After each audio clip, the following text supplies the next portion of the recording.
Good evening, baseball fans, and welcome to another exciting night of USPBL baseball. I'm Drew Kell, and in a moment I'll be joined by Beavers manager Chris Newell. Tonight we'll feature two teams from the Eastern Division. The Unicorns and the Eastside Diamond Hoppers sit at second and fourth place, respectively, in the USPBL. This is a big matchup for both of these teams, looking to make a push as really the fall is getting closer and closer by the minute. For more on this matchup, let's bring in Chris Newell. Let's start off with the pitching matchup, Chris. What do you think about it? Well, it's a good one. You got, obviously, Gotsis versus Goodson, the battle of the G's. Two guys that work pretty quick, got good stuff, real good stuff. But both guys struggle a little bit with their control from time to time. But if they can start off, get ahead of their hitters early, they're going to be in control for sure. Goodson sits at a 1-0 record. He has a 2.23 ERA. He started 6 games. But the issue with him isn't the opponent batting average. That's 168. Mm-hmm. The walks, 32 walks. How can Goodson really command his fastball and kind of take over this game? Well, the thing that he's done against us is over the past couple games is he gets ahead with his breaking ball. But his fastball is fantastic, obviously. But you got to keep in mind he's somewhat of a relative new pitcher. He was a position player early on in his career and making the transition into pitching. But, all the stuff is there without a doubt. And all the reports I get, this kid works his tail off. So I think he's only going to get better. Take his lumps early and then figure it out, and you're going to see a nice product by the end of the year. And you could say the same thing with Noah Gotsis, a guy who gives up a lot of hits but really hasn't got beat up too bad yet. He's 3-1 with a 3.69 ERA, low walk 7, and I think that's probably a big reason of why he hasn't got beat up too bad. The hits are high, but the walks are down, and kind of two opposite pitchers right here when you think about the command, but both guys effective in their own right. For sure. Both guys give their team a chance to win, but, as far as Noah's concerned, he gives up a lot of hits, but, he can pitch on my team any day. The one thing about me is I absolutely cannot stand guys that walk guys. And I tell my guys all the time, hey, I'd rather give up a home run or give up a double, but your job, you have one job, that's to throw strikes. And you got 7 guys behind you, utilize your defense, and, Noah certainly has done that. We're going to take a quick look through the lineups right now. We'll start with the Unicorns. Coley Curry leading things off. Jimmy Latona, the catcher, batting second. Dan Elliott batting third. Eric Jones hitting fourth at third base. Colin Rideout at first. Donovan Smith, the designated hitter. Josh Goulet in right, batting seventh. Kyle Benecke batting eighth at second. And the familiar face, Adrian Guzman, at shortstop, batting ninth. And now the Hoppers, Freddie Geely will lead things off for the Hoppers. He's at second base tonight. Wesley Jones, Pat Adams is batting third. Luke Johnson hitting fourth and playing right. Riley Mahalik, the designated hitter. C.J. Huntley out in left, batting sixth. Zach Gray hitting seventh. Tommy Lacongo batting eighth and catching. And Kevin Watley, the defensive magician, is at shortstop today. Anyone in those lineups that I just mentioned that sticks out to you when you see him in the lineup, you're some fear into Chris Newell? Yeah, well, look, starting with the visiting Hoppers, Pat Adams is just having a fantastic season, obviously. I would say at this point he's probably my top 2 MVP candidates at this point in time. And the Huntley kid, he's going to come around, but the Johnson kid, he's got some thump. And, Zach Gray playing with heavy heart. What a dynamite human being that kid is. Comes out there, goes about his business every single day. On the Unicorn side, Jimmy Latona's cooled off a little bit, but obviously he's got a little track record of getting hot and carrying his ball club, and he's certainly done that. And obviously Rideout, Colin swings the bat well. He seems like he's always putting the ball in play, and he's always getting hits against us.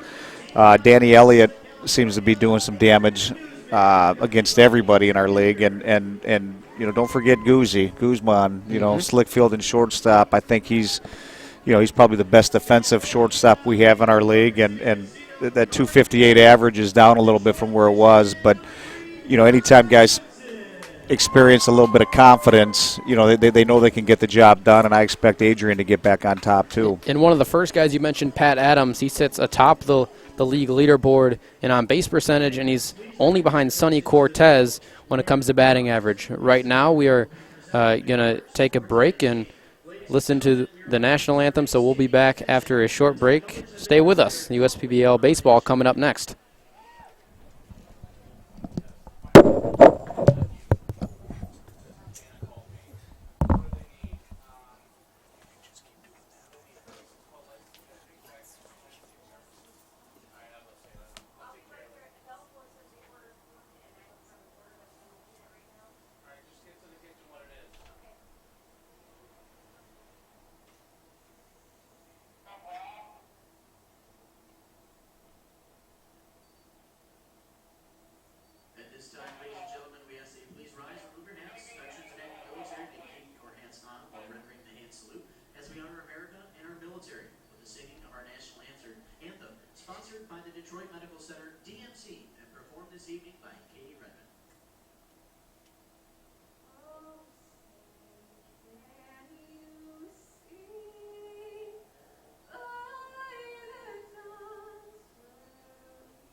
All right, we're back and about ready for baseball. The Utica Unicorns will take the field first, and let's go through their defense quickly. From left to right in the outfield, it's C.J. Huntley, Pat Adams, and Luke Johnson. On the infield, third base, Wesley Jones, Watley at short, Freddie Geely at second base, and Zach Gray at first. The battery is Noah Gotsis, and Tommy Lagongo will do the catching today. The flag is about ready to make its way off the field. Goodson warms up, and in just a minute, we'll have baseball for you. Chris, I don't think we could ask for a better night to play a baseball game. It's picturesque out here, just a slight breeze, and really a rare day in Michigan. It's a beautiful day in Michigan, beautiful day for baseball. It's typical baseball weather and something that we've been waiting for all summer long. It's finally here. It's almost felt like winter until about 3 weeks ago. Yeah, it's pretty safe to say that.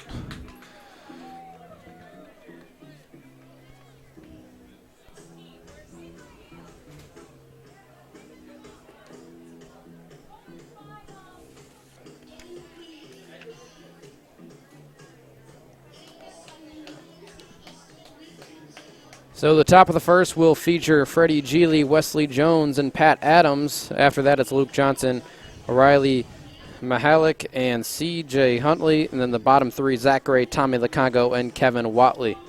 Yeah, Geely's hitting 275. He seems to be putting the ball in play. For a little guy, he's doing real well. He's causing some havoc, too. So look out for him. Who's your pick to click here, Drew? We're doing this just like our friends at Fox Sports Detroit. I'm going to go with Pat Adams. He's a familiar face, and it's an easy pick, obviously. He's at the top of almost every leaderboard in the league. So I'm just going to take the easy pick with Pat Adams. How about you? I'm going to go dark horse. I'm going to go Kevin Watley. I think today he's going to get on track. He's going to get a couple hits, going to get some RBIs. He's going to make some good plays as he usually does. And if the Unicorns win my pick to click, I'm going to keep it very simple. Colin Rideout. He's my guy. So how are we going to score this? Are we going to go 1 for a base hit, 2 double, 3 triple, 4 homer? Sure. And then I can't count that high, but we can do that. I can't either. I was never good at math. Still pretty terrible at math, but we'll see what we can do with this. Let's do it. Freddie Geely steps in, and we're about ready for some baseball here in Utica. First pitch of the game. Driven high, left field, not deep. And under it to make the catch is C.J. Huntley. So a quick out there. Yeah, first pitch swinging. I don't mind that. Oftentimes that's going to be one of the best pitches you're going to get in the at-bat. But if I'm Wesley Jones right now, I'm taking the very next pitch. Make Donald get kind of back in his rhythm. Yeah, you certainly don't want Donald to go with a quick 3 or 4 inning or 4 pitch inning, You want to work the count, especially early on in the game. Wesley Jones now, as you said, you called it, take strike 1.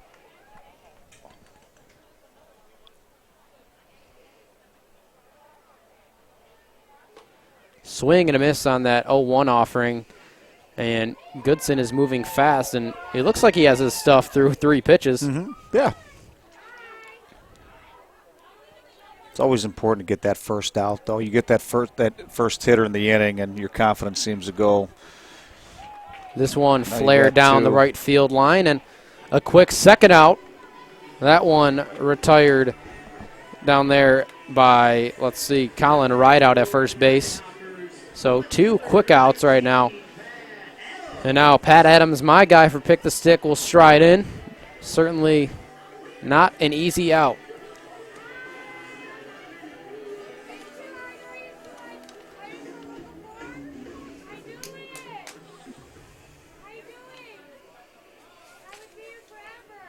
Defense is straight up, which in my opinion is the greatest compliment you can give a hitter, is to play that defense straight up. And Pat, obviously his track record, he goes foul line to foul line, and very rarely does he get himself out. We see a lot of shifts in today's baseball. We know that for sure. 1-0 is fouled straight back to the screen. But yeah, he's straight on that one. What do you think about all the shifts? I mean, we see almost every night in the big leagues, teams are shifting. What do you think of that? Well, if you hit it where, the old saying, hit it where they're not. And I don't have a problem with it. This one flared to third, and that will end the inning quickly. So you can finish your thought on the other side of the half inning. But Donald Goodson making it tough for us to get a conversation in. That was a quick inning, and we will move to the bottom of the first inning. We'll be back with more. This is the USPBL YouTube channel.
Welcome back to Utica. Bottom of the first inning, just about to be underway. Coley Curry steps in for the Unicorns, and that one, first pitch misses. Looked like it was a curveball that just didn't break quite enough. 1-0, pops straight in the air. Who's going to take it? It looks like Watley wants it, but Wesley Jones will end up taking it, and that did not look comfortable. Little Willie Mays basket catch style. I'm sure he will take it.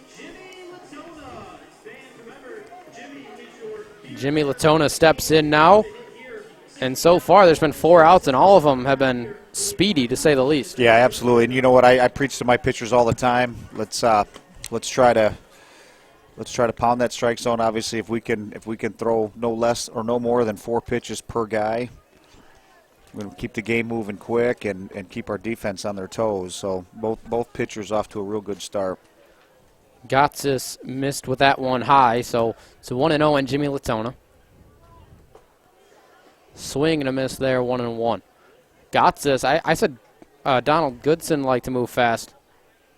Gotsis really likes to move fast. He just gets it and goes, and I love that as an announcer, and I'm sure his defense loves it too. Absolutely, and as a hitter, you want to get the pitcher out of his rhythm, and you don't know it's Jimmy taking his time and doing the old Mike Hargrove human rain delay, taking his time, getting him out of his rhythm. So I like a little gamesmanship right there. And sometimes that's the only way you can get a guy out of his rhythm, and that's just, you can see Jimmy Latona is a veteran. He knows the game better than most, especially a catcher.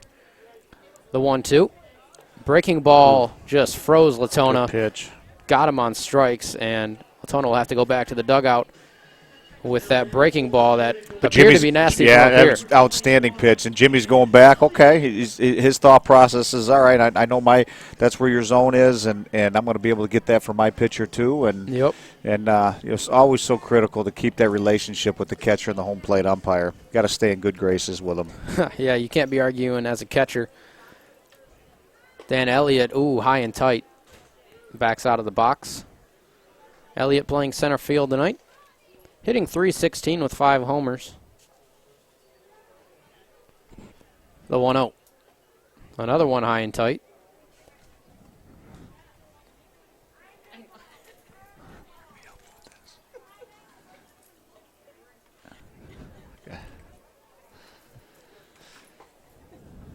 There's a strike on the 2-0. Dan Elliott is among the league leaders in average exit velocity, just over 86 miles per hour. So that's a number that you look for. That one high in the air, left field. To the warning track goes C.J. Huntley, but he does haul it in. And that was a very, very quick first inning. We'll be back for the top of the second. This is the USPBL YouTube channel.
Leading off for the Eastside Diamond Hoppers, right fielder, number 5, Luke Johnson.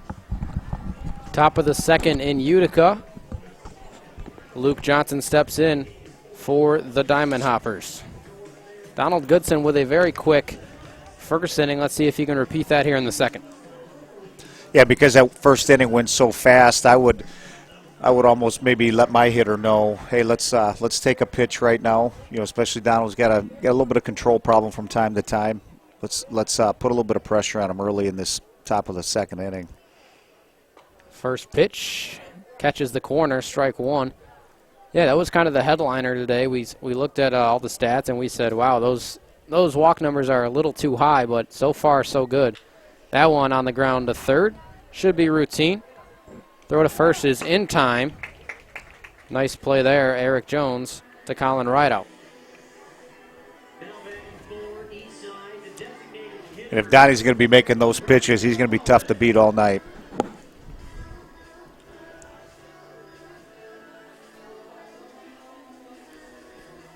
So 5 up, 5 down, or 4 up, 4 down, excuse me. This is number 5 right now. Goodson, the first pitch. That misses inside. Riley Mahalik hitting .313 in his brief stint in the USPBL. Does have 1 RBI to his name. Good pitch. Bender in there for a strike, and that was a good backdoor breaking ball there. I would expect these pitchers to keep their velocity up, you know, late in the game tonight with it being so nice and hot out there. Yeah, there's no reason. Easy to stay loose. Right.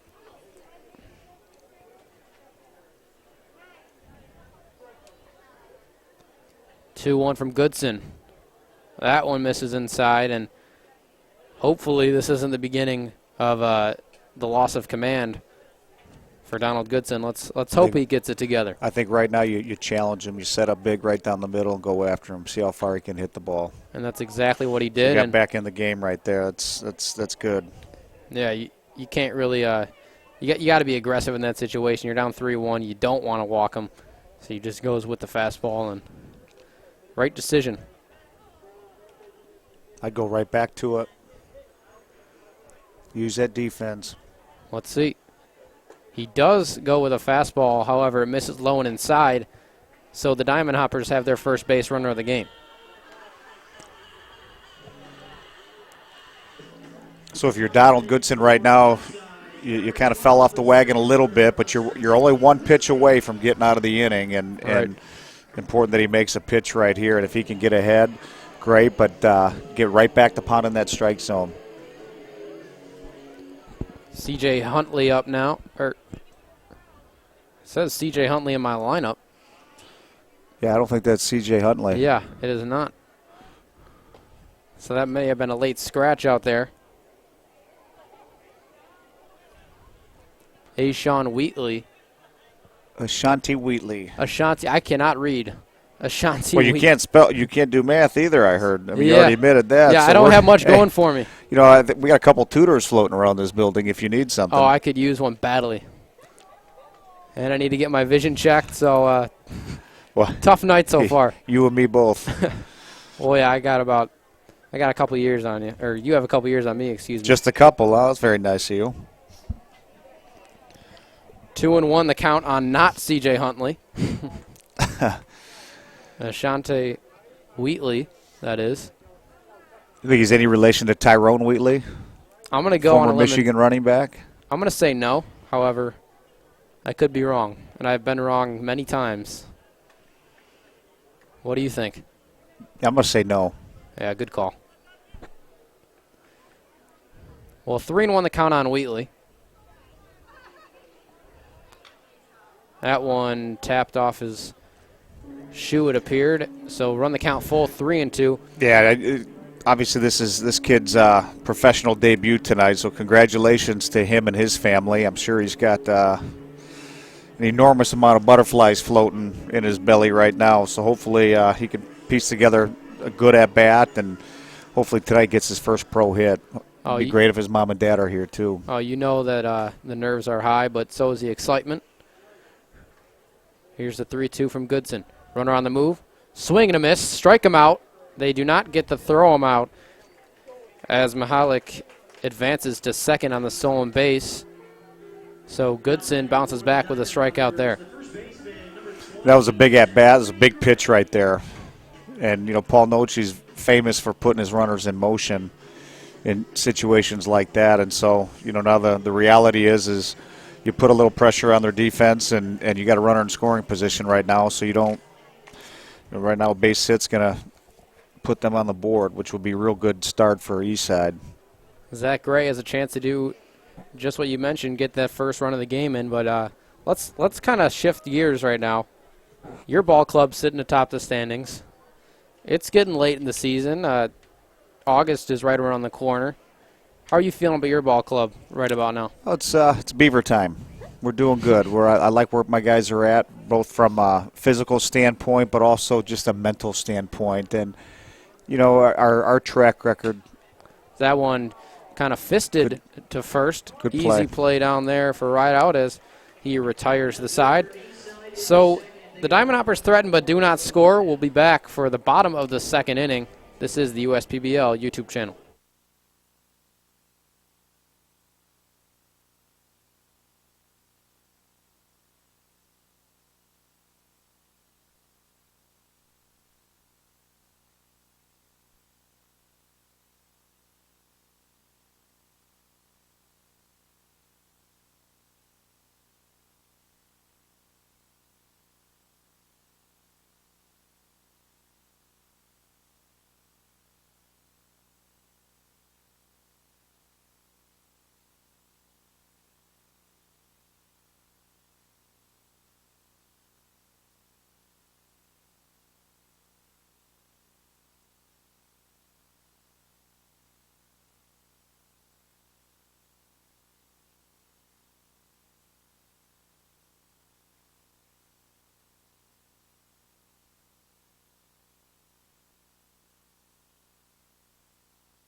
Don't do that.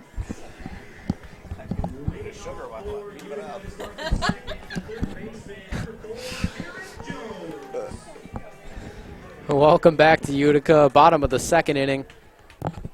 We'll get into it, but Chris, how about you finish your thought there and tell the fans what you were thinking? Yeah, well, we it seems like we always get off to a tough start, and I've said so many times I bring guys in early on in the year that I'm excited about, and that I think are certainly deserving of an opportunity to get a chance at playing pro ball. And some guys prove that they belong here, and certainly they stick around, and other guys will just, for lack of a better term, we'll say that they maybe their uniform needs to come off, I guess, if you will, and but no shame in that. That means they had fantastic college careers, and in my opinion, we're deserving of an opportunity to get to this level. And so you mix and match, you make some changes, like all of us, everybody out here.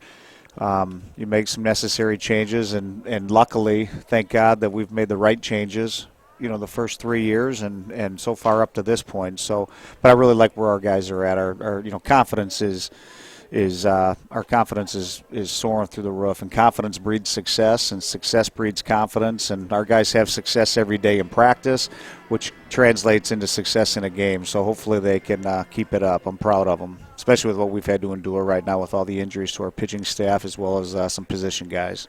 Well, Eric Jones down on strikes, but you mentioned confidence, and I think confidence at this time of year, especially kind of getting towards the home stretch, that's more important than confidence in May, because you said you struggled out of the gate, but you seem time and time again to get your guys going at the right time. Well, and I appreciate that. I'm very meticulous how I go about my stuff with my guys, and certain guys you just know they're going to get going because they have a track record of doing that, and then and you just gotta continue to be patient with them, and I know they appreciate that, and then there's no pressure on them. They know that they're going to figure things out, and they know that they've got my confidence, which I think helps them a lot. But my guys always know where they stand, and I know what I'm going to get from them every single day, whether it be practice or in our ball games. I got a bunch of reliable guys, and thankfully I've had a bunch of reliable guys the first 3 years. Donovan Smith at the plate now as Rideout popped up to first base. So 2 quick outs here in the bottom of the second inning.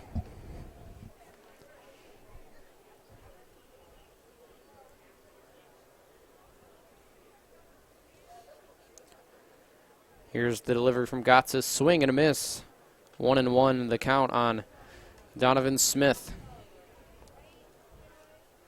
Shadows kind of creeping over the mound, so this is that time of day where it's pretty tough to read it out of the pitcher's hands, and that's what it looks like right now is Smith down 1-2 now.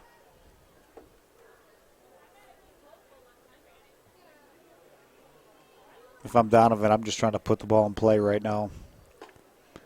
Checked his swing at that high fastball, so it's 2-2.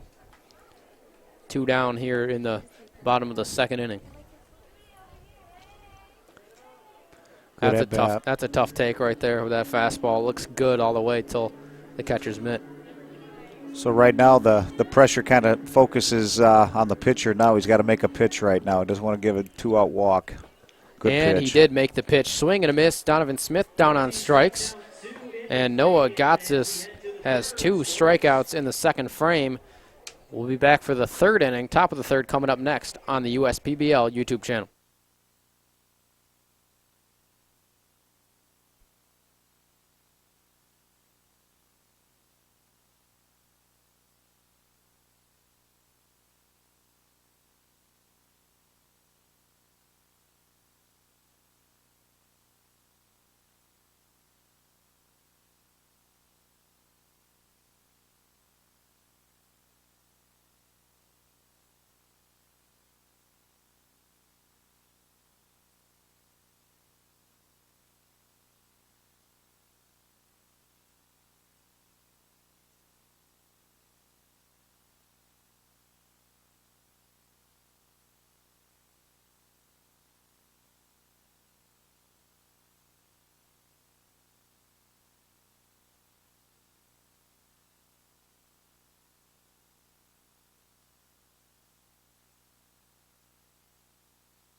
Top of the third inning is upon us.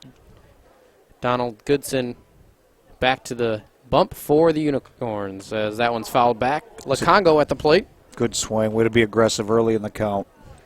And when a guy's going, that seems to be the time to go after a guy, that first pitch fastball. Yeah, some guys you can chase them early just by taking pitches and getting that pitch count up, but I've always been a big believer. That's a good swing. That one's up the gap, right center field. It may have hung up just a bit too long, and that seems to be the case.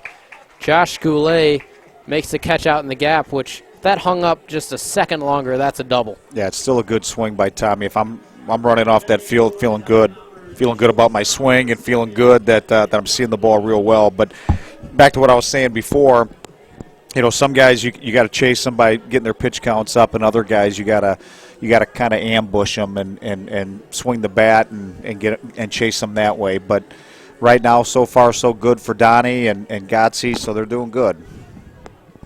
Kevin Watley at the plate now. Might pick the click right here. Yes, sir. I was just going to say. Takes the fastball down the middle there. Kevin Watley, a guy that I know for his glove, but certainly has the ability with the stick as well. He's kind of been an enigma, this year. Last year he took his lumps, was a rookie, and, coming off a pretty, nice little college career and what have you. It's always tough to make that transition from college to pro ball into your rookie year. But that being said, he got off to a pretty decent start this year, and you're looking at the 212 average, can be a little misleading because he has barreled a lot of balls this year, and he is putting some good swings on it, just not getting a lot to show for it. That one tapped down the third baseline foul. 1-2 the count on Kevin Watley.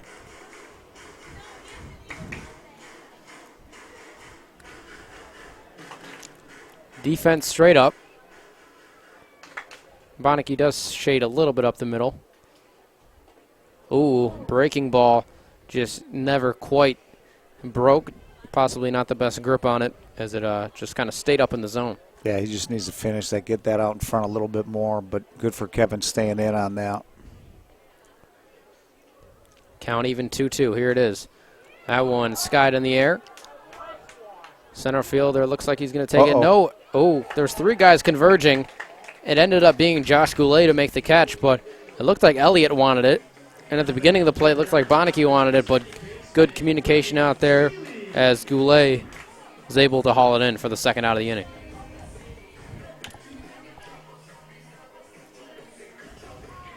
So a lot of weak contact so far.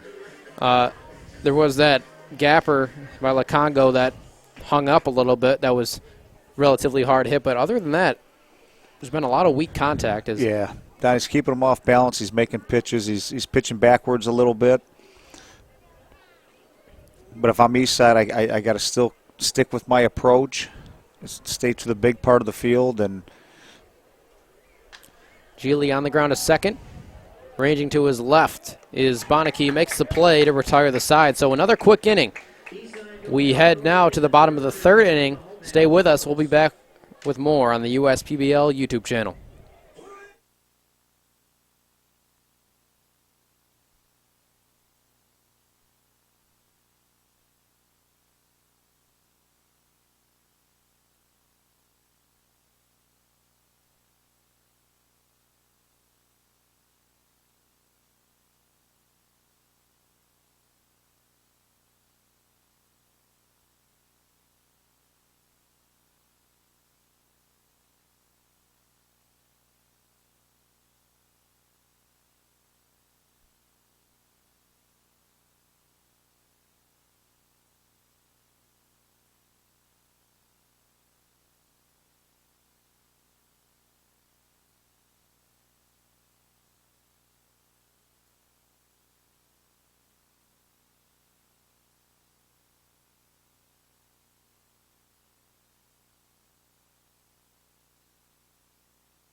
The right fielder, Josh Goulet, steps in as Gotsis goes back to work in the third. Fastball nearly hit Goulet, but he's able to spin out of the way. 1-0.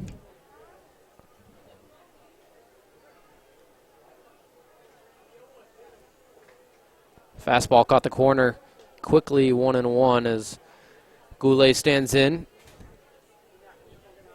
He scuffled to start his USPBL career, but obviously that's really not a big enough sample size to judge this guy.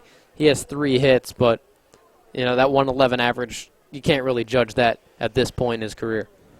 No, guys get off to slow starts all the time, but That wasn't real good at bat right there, though. He kind of gave 2 swings away.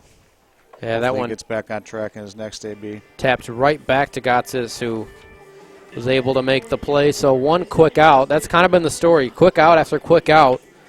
And this game is moving along quickly.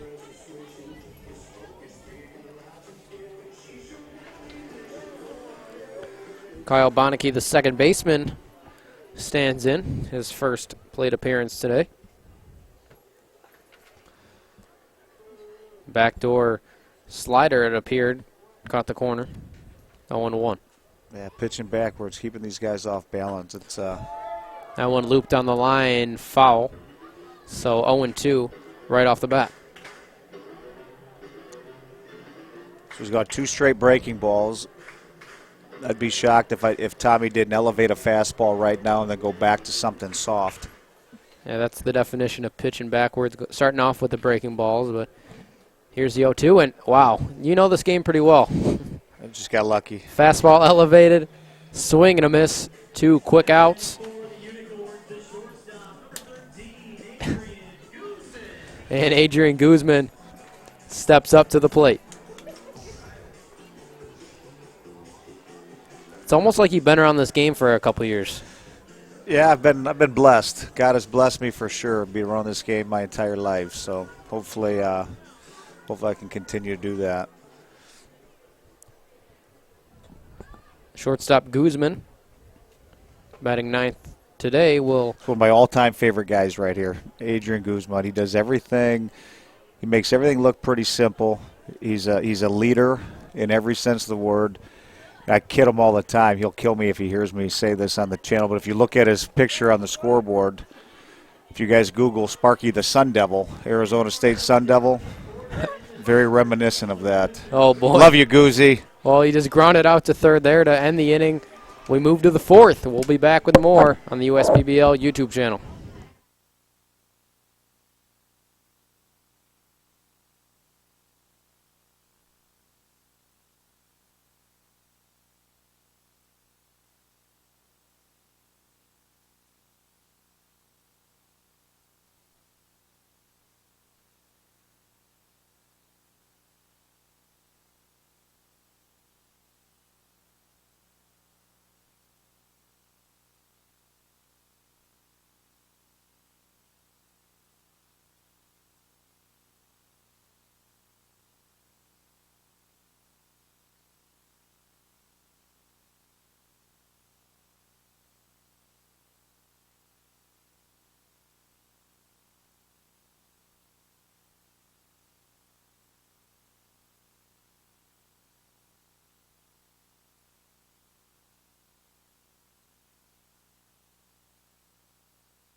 Welcome back. 4th inning now as Wesley Jones steps in, ball high, to start off the 4th inning.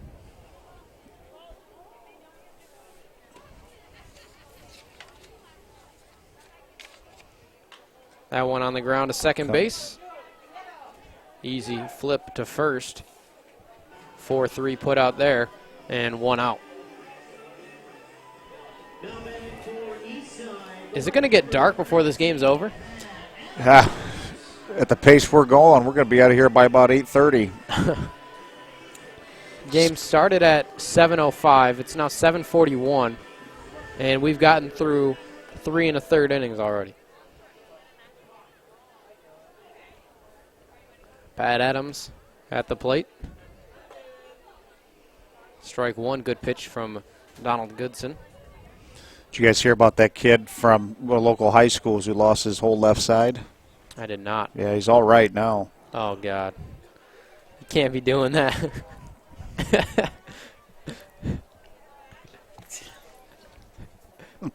We were promised a bad joke, and we got it. You did. You did. Hey, I'm here for another 6 innings, guys. Hey, you got to put up with this. I need at least one more.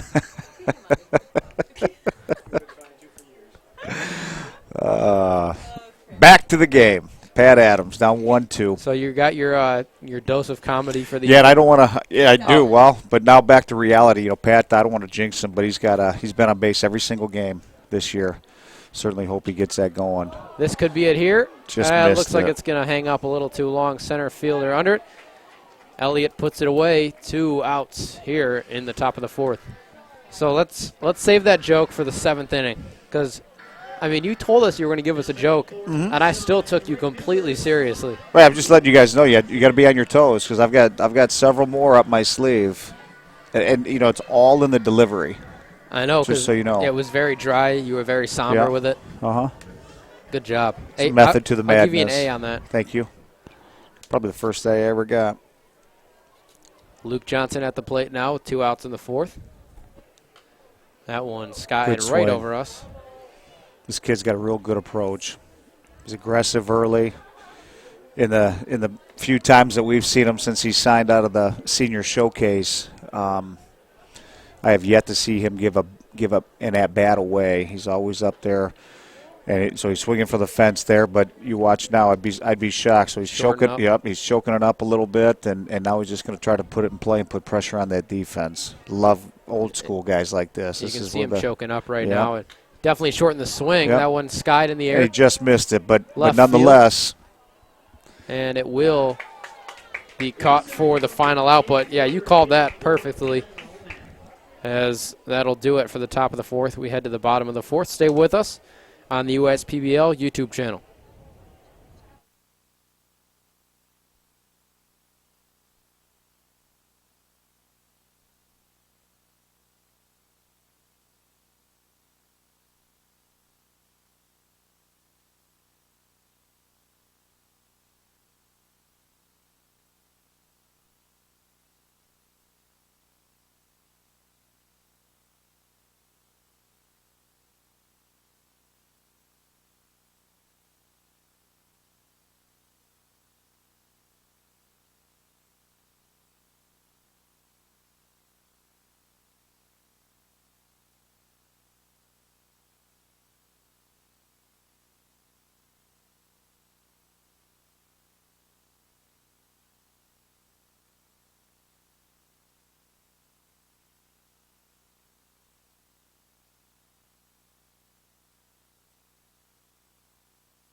You just give me the heads up. Welcome back to the 4th inning, bottom of the 4th inning, that is. And Noah Goatsees, we just received the correction. Yep, our apologies, and I take full responsibility for that. Actually, I'll give Paul Nochi the blame. Paulie calls him Gotsis. So yeah, apparently both are acceptable in the USPBL, but we're going to go with Goatsees. So I think as long as he keeps throwing the ball as well as he's doing, you can call him anything you want, right? Yeah, shoot. Just call him the king right now. Looking great. Top of the lineup for the Unicorns. That one hit high, not deep. 3 hoppers converging. That's great communication right there. And let's see who took that. That was Ashanti Wheatley. So, yep, I almost said C.J. Huntley again, but not C.J. Huntley. Yeah, and for you young players out there that are watching, for you young players out there watching, Kevin Watley certainly could have camped underneath that ball, but he gave way to the guy coming in on it, the left fielder. That's how you avoid injuries. That's how you get the easy out. Jimmy Latona at the plate now. Ooh, it looked like it hit him. Jimmy wouldn't take it. Jimmy wants to swing it. Yeah. Jimmy wants to try to get number 8. Love this kid. I tell you what, I find myself from time to time putting together like an all USPBL team over our first 4 years or 3.5 years, and there's a lot of names from the past in that first year. But Jimmy's certainly on my team, on the all USPBL team. That's He's high just praise. a big time guy, and you know, fortunately, I lost my dad back in September, and you know, a little while after Jimmy found out about it and sent me a text, and I didn't know that he had lost his dad when he was 12, and I can honestly tell you, I don't know if there's anything I could be as strong as what he was losing one of my parents at that age. So Jimmy gets my vote as being one of the toughest guys I've ever been around, along with Zach Gray. He pops one up here to right field for the second out of the inning. But, yeah, I mean, obviously losing a parent is difficult. I was actually I was a victim of that as well. Lost my father at age 6. So Yep. we've all, you know, you don't really know the full stories of these guys until you don't. you get to know And 'em. sometimes just taking a second to get to know them, and you know, Drew, I'll go out on a limb right now and I'll say I guarantee your dad's proud of you. There's no doubt about that. Certainly hope so. And I appreciate the words. So 0-1 right now on Elliott, as Goatsies is really, really moving along fast. And I don't think Dan Elliott really cares. He's just kind of – he's not stepping out. He's a little Paul Bunyan type too, wants to stay in there and hack. But I'd be surprised if Danny Elliott sees any more fastball, especially up in the count 2-1 right now. I think Goatsies is kind of taking a little breather, think I got to get back on track, but he doesn't want to cave in and go 3-1. But a breaking ball here would be great. A breaking ball here indeed. 2-2, the count now. Is that JJ in the background? Yeah, let's go with JJ. Certainly not a phone.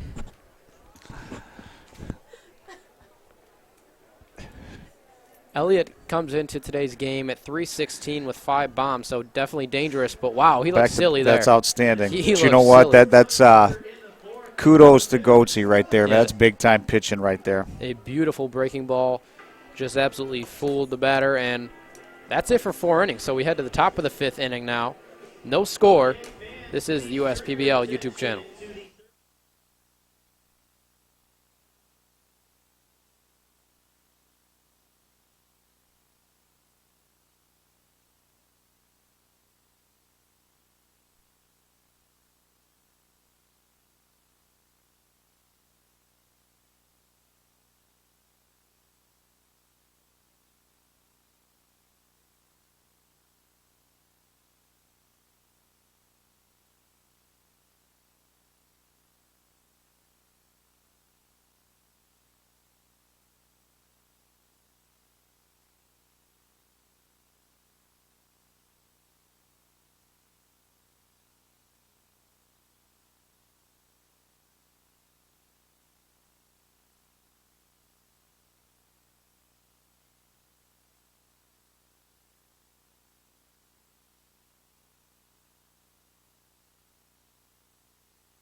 Top of the 5th inning now. Riley Mahalik steps in. He did reach base, so had a walk earlier in this game.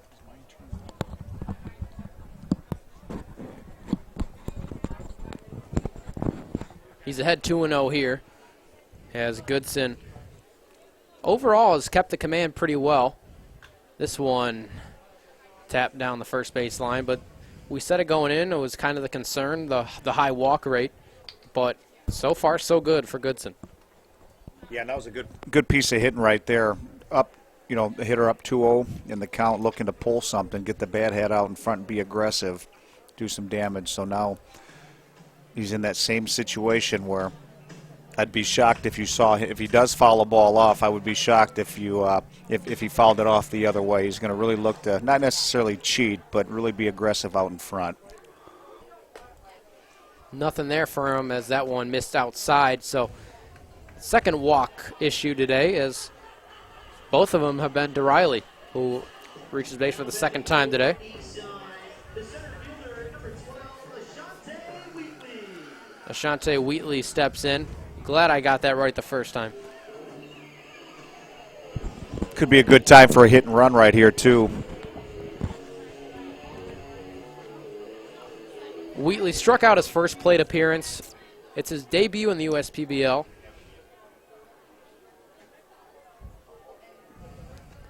Showed bunt. Snap throw down to first, not in time, but good idea by Latona.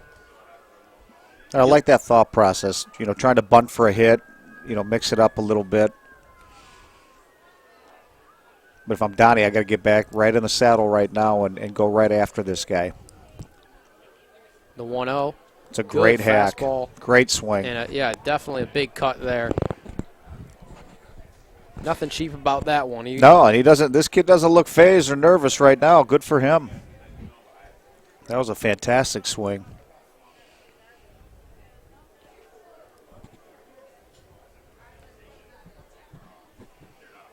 The 1-1. Good pitch outer part of the plate.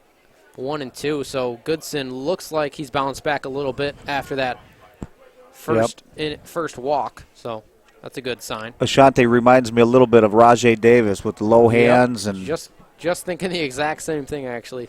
Holds it very low. The 1-2. That's skied. Out of play. That's a souvenir. So right now with 2 strikes on you, you're clearly – you should be looking fastball. He's the soft stuff. You're going to have plenty of time to react to it. So if I'm Ashanti, I'm sitting dead red fastball right now to protect, so I don't get blown up on a fastball. But I'm certainly going to be good, good enough to keep my hands back on something soft and at least put the ball in play. Goodson ready for the 1-2. That one the other way. Base Congratulations, that young man. That's big time. Congratulations, Ashante Wheatley. First hit in the USPBL, and he's got to be feeling great right now. But you called it. The approach was there. He sat fastball. Yep.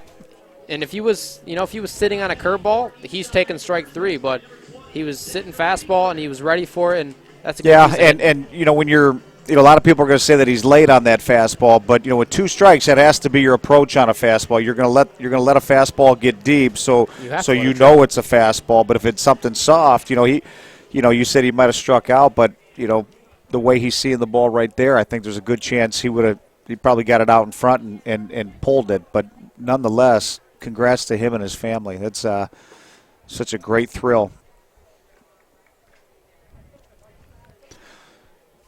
So now, if I'm Zach Gray right now, I'm building off the 2 guys on, nobody out.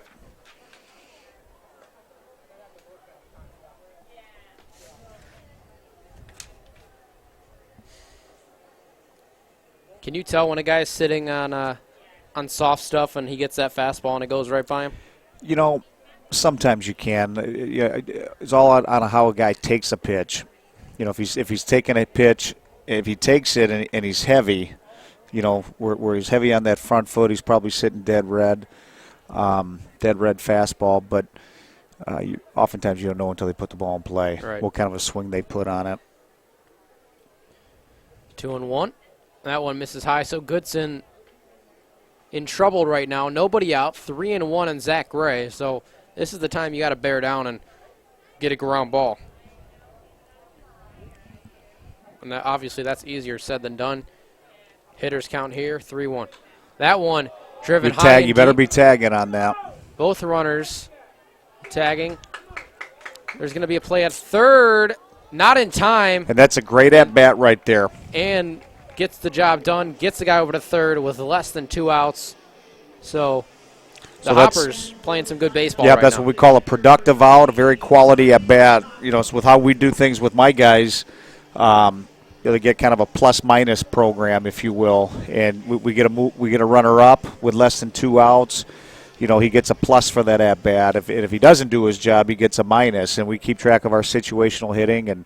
And you know, me as an offensive guy, a hitting guy, you know, that's big for me. It's been the key for our club the first 3 years. Runner on the move and no throw. So now it gets pretty dicey. You got second and third. So now you're back to One you're back to the situational hitting, and Jimmy's going to keep his defense, his middle back, to give up a run because he's confident in his offense. He's got the corners in.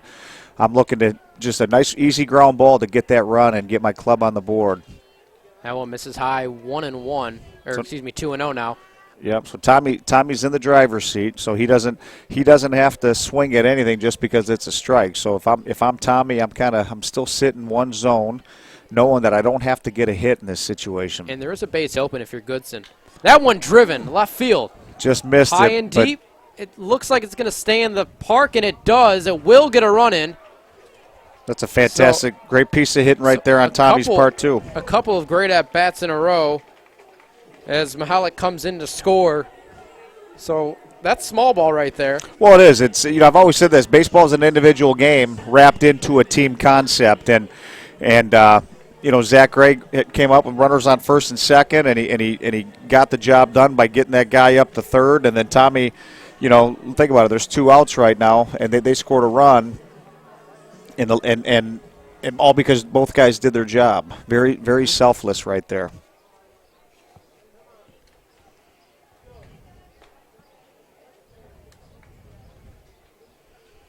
So Kevin Watley at the plate now, a chance to drive in another run.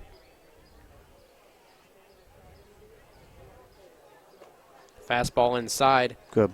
That's Wheatley there at second base. He stole second base a moment ago, and now puts his team in a position where a single scores him. Yep, and Donnie's pitch count's starting to climb a little bit. He's falling behind some hitters, but there's that one ripped down the line. That's going to get down. That's going to be trouble. I'm going to get 2 points for that, aren't I? Yes, you will. RBI double. Wheatley comes in to score, and Watley replaces him at second base. So Eastside Diamond Hoppers have opened things up a bit here in the 5th inning. Now batting for Eastside, the second baseman, number 44, Freddie Geely. And now back to the top of the order, Freddie Geely. Scrappy left-handed batter. So Freddie's first 2 at bats. He's kind of retired himself early, if you will, swinging early in the count. If I was Freddie, I'd be taking a pitch right here.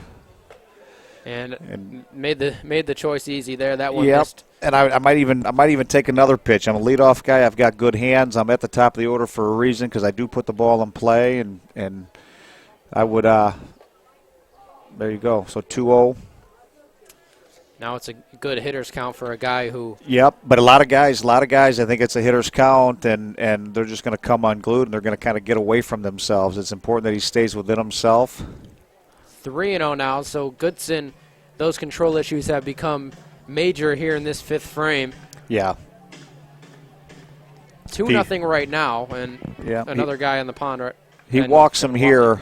I'd be taking a mound visit myself just to settle him down. Yep, and there's ball 4, and there's the mound visit. So well, I don't know if they're getting one. It doesn't look like it, but looks like it's going to be just a discussion between Latona and Goodson. But the fact that Jimmy went out there, that means Jimmy's got a good pulse on what's going on, and you want that out of your catcher. You know, my guy Adam Gauthier and my guy last year as well, Adam and Hunter Wood, both did a real good job at that. They've got that way to go out there and settle their guys down. Seems like catchers of all people seem to have that better than anyone on the field. Well, think about it. Think about how many great catchers there have been that have gone on to be managers. Jim Essian, you know, case in point. He was a former catcher, fantastic catcher for a lot of years. Mike Sosha comes to mind. Oh, man. So Goodson really got himself out of that inning. His defense behind him couldn't help him out. There was a little tough exchange there on the flip to second base. So bases loaded now, and that error could be costly. Yeah, he babied that. He's just got to let it fly. And it's almost human nature. You want to aim it sometimes, and you just got to throw it. Yep. But Jim now, Leland was a former catcher, right, too, by the way. That was the next one I was going to say. But now you got the bases loaded. Pat Adams at the plate. All of a sudden, this has gotten dicey with 2 runs already in. So this is a big at-bat because this could really, if you keep it 2-0, you feel fine. You got plenty of time. But You got plenty of offense, too. But right. You just don't want to get in a big hole right now. A gapper here makes it 5-0, or you just want to keep it. You want to keep it manageable at this stage in the game. 1-0. That is down the left field line. Well, foul. If you're Pat Adams, 1-1. You've been good so far today. What are you looking for right now? Well, it's still even count, so I'm sitting on my specific pitch. I'm not going to swing at anything I don't have to until I have 2 strikes. He's had 2-1 now. So now he's in that same situation right now. He doesn't have to swing at a strike right now. That one caught the corner. Yep, Good pitch. That's a big time pitch right there, and especially in that situation. So now if you're Pat, you're just looking to put the ball in play. Anything close, you got to move it.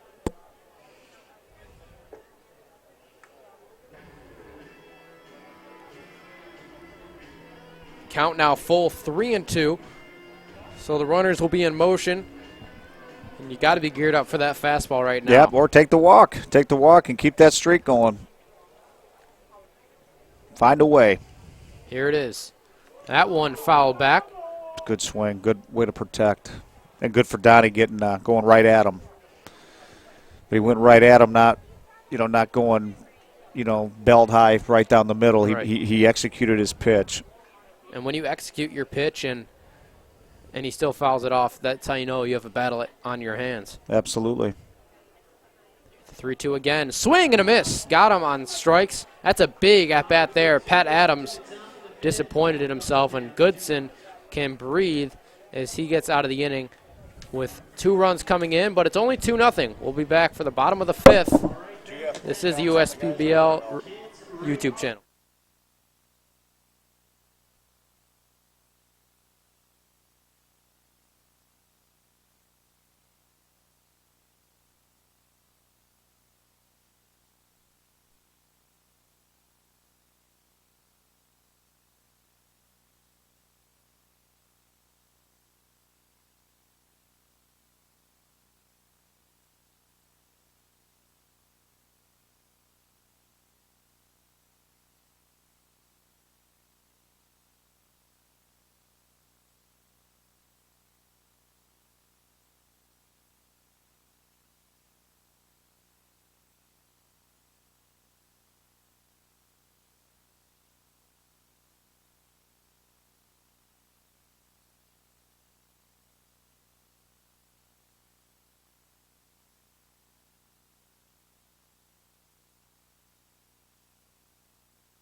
Time for the bottom of the 5th in beautiful Utica, Michigan, as Goatse's back to the bump and Eric Jones at the plate.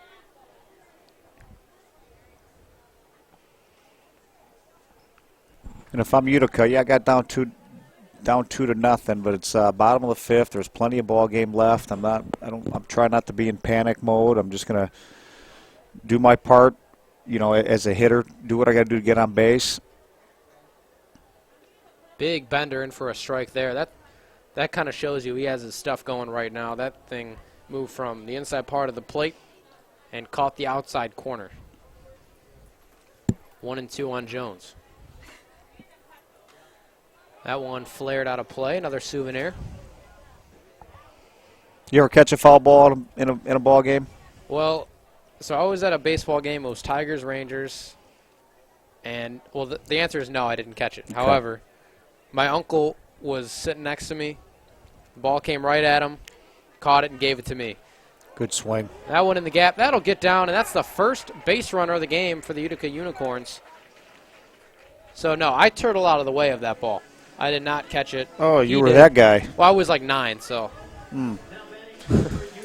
So I did. I was fortunate enough to catch one. Old Tiger Stadium, which, really? I would say between Tiger Stadium and my dad, biggest reasons why I'm in this game, right? Why I fell in love with it. But sitting in right field, right above first base dugout, Andre the Hawk Dawson, Hall of Famer, playing for the Boston Red Sox, and he fouled one up there.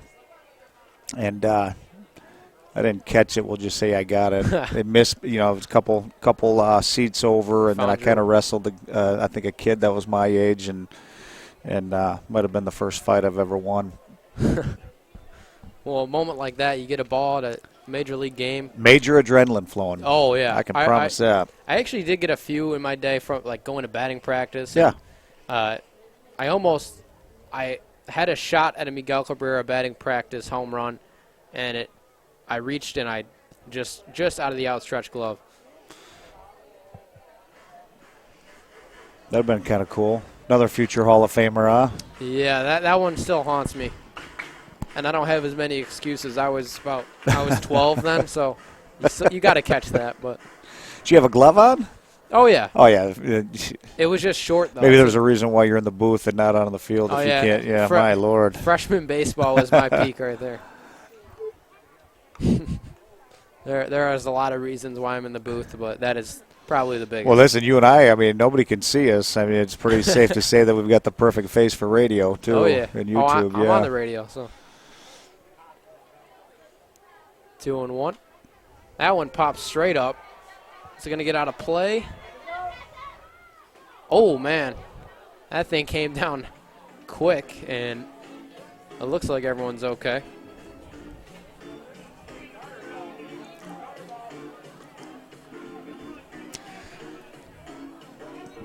Okay, we might as well do this, too. What is the over-under of Tommy the Gunslinger Lacongo? How many times is he going to throw behind a runner today? I'm going to say – We're already at 1, right? Yep. No, Latona had that one. Oh, okay. So we're Tommy's at 0. That's a good piece of hitting there, too. Great 2-strike approach right there. And that one kid just swings it. That just found a hole, and that's the right approach. 2 strikes. He let it travel and is rewarded with a base hit. Go the other way. So now things getting interesting for the Unicorns, who have 2 runners on, nobody out. So my over/under is going to be 3, or it's going to be 2, and I'm going to 2.5. I'm going to say it's going to be under. Okay. But he will throw behind one of these runners. Okay. This inning, I'm almost. You took the under, so that means I just have to take the over. So I'll take the over on that. He'll do it 3 times. Fastball misses high and tight. Donovan Smith at the plate. Tommy likes to drop to his knees and act like he's just lobbing it back to the catcher, and then he rifles it down the second base. He's gotten our guys quite a few times the last couple of years. Mound visit time. Yep, and this is leadership at its best right there. He's given up 2 hits, 2 quick hits, 2 guys on after his offense gave him a 2-run lead, and now he's going out there just to calm them down, say, hey, listen, you don't have to make it, get them a strikeout right now. Just get your ground ball, stick with your game plan. You're throwing the heck out of the ball, and from a pitcher's perspective, it's nice when you have a catcher like that who can go out there and calm you down, because clearly Tommy's calling the game right now, so right. Gozis is certainly in full trust of him. And it was almost too easy in the first few frames for Goatses, or Goatsies, excuse me. So, oh, snap throw to second, not in time, but it almost seemed like he had this game, and it was too easy. So, yep, and without a doubt. But, like we talked about earlier, Utica had to come back, and after giving up 2 runs, they had to stick with their approach. They didn't get in panic mode, and they're in a real good spot to at least put a run up on the board. Well, it's 2-0 right now. Fastball down the middle, and that's the pitch you have to make. Yep, and it was actually look from my vantage point, it looked a little outer third right there. He was certainly looking something middle in, but nonetheless, if he swings at that pitch when he's not necessarily looking for it, it's going to be an easy out. I tip your cap to the hitter right there. That's a good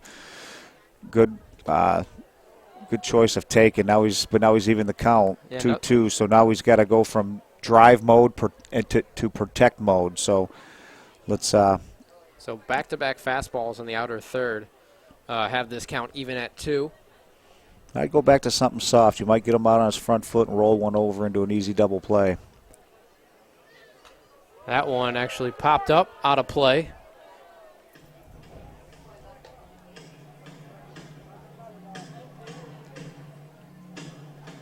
Both teams with 2 hits today. The Unicorns have an error.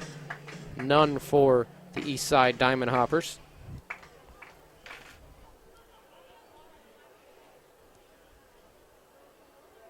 Smith steps out and now is ready to get ready for this 2-2 pitch. Freddie might be shading towards the bag a little bit too much for my liking. There is a big hole open over there. The 2-2. Swing and a miss. Good pitch there. Elevated fastball. And Smith could not catch up to it.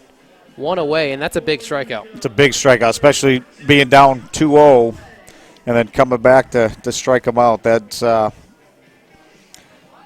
as a manager, I'm giving a lot of credit. Obviously, I'm giving most of the credit to my pitcher for making his pitches. But when we come back in the dugout, I'm complimenting my catcher right there and saying that was big time. You went out there, you did what you had to do, settle him down, and got him back into his rhythm. Yeah, catchers oftentimes get forgotten, but they're calling these games, and the dynamic between pitcher and catcher is very important. Not just throwing out runners and even the mound visits, but just knowing his guy, knowing when to call that breaking ball. Well, it's a trust. It's a trust that not too many people realize, and if you got a catcher that you don't trust out there, it can make life a little heck for you and a little uncomfortable on the mound. But when you got a guy who you do trust, you see it so often. Guy throws a perfect game, guy throws a no hitter, and he's like, you know what, I just threw what my catcher was putting down because the catcher's got a great pulse on what's going on. But I do like my guys. I do like my pitchers. I have no problem with them shaking off because they're the ones that are throwing the pitch. They're the ones that have to be 100% confident and comfortable with what it is they're going to throw. And at the end of the day, you look on the score sheet. There's a name next to the W and there's a name next to the L, and they're always a pitcher. So the pitcher's getting credit for the win or getting credit for the loss. And I want my pitchers being 100% confident in the pitch that they're going to throw. Goulet had 3-1. Goatsies, as I mentioned earlier, kind of coasted through the first 4 innings and has run into trouble, but he is only a ground ball away from. And he's got to go right at him. Hitting 111, go right at him, make him hit the ball. And that's exactly what he did. And you got to go right back to it. Set up big right down the middle. And Goulet, it appeared he had trouble catching up to that, so why not go right back to it? Just another thing would drive me crazy as a manager. You look up at the scoreboard, you see those 3 numbers next to the decimal point, and we walk them. I'm not a happy skipper. Here's the 3-2. That one good. You popped. made your pitch. You made him put the ball in play. Gray's going to take it.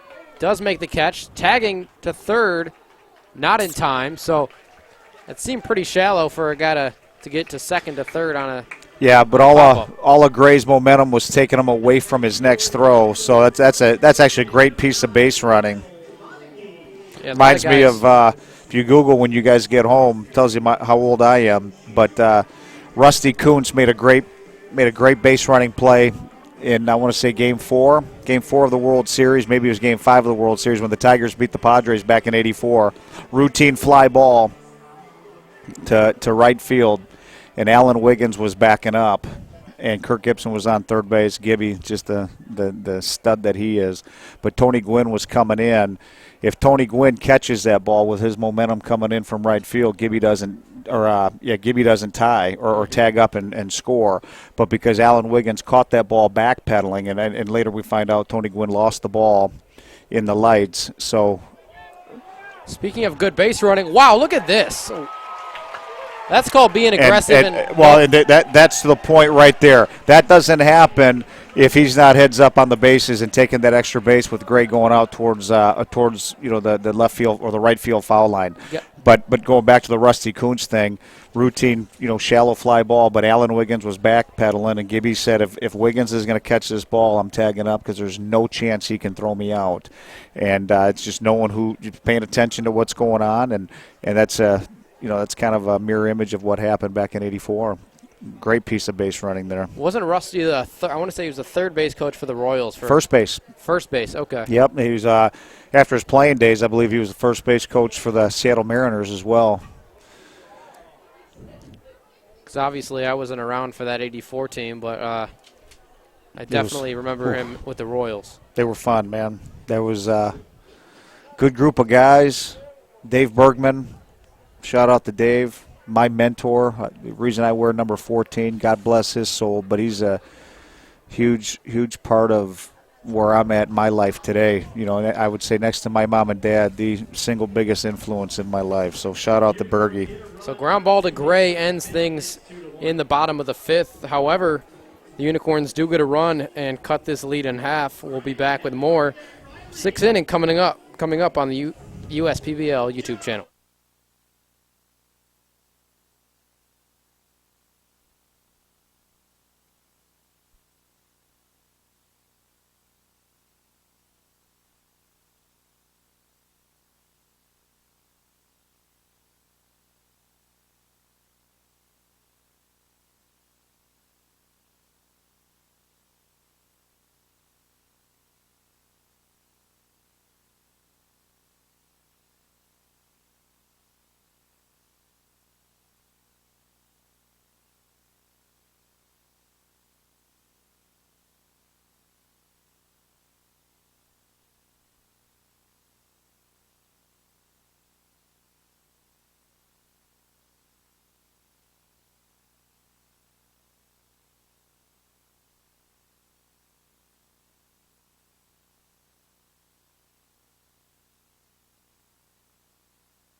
Top of the sixth inning now. Luke Johnson will get things started for the Eastside Diamond Hoppers.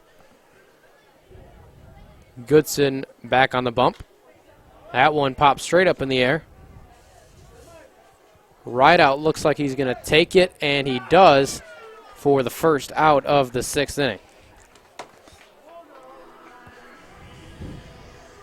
If you're just joining us, the Eastside Diamond Hoppers got a couple runs, but just in the bottom of the fifth inning, the Utica Unicorns cut it in half and made it a 2-1 ball game. And the Diamond Hoppers did not get their runs by the long ball, or they kind of did it via small ball, excuse me.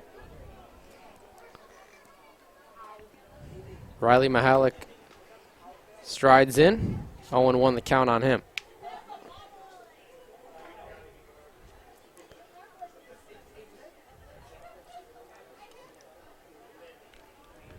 Mahalik has walked twice in this one. Check swing, and it looked like he got a piece of it. Now 0-2.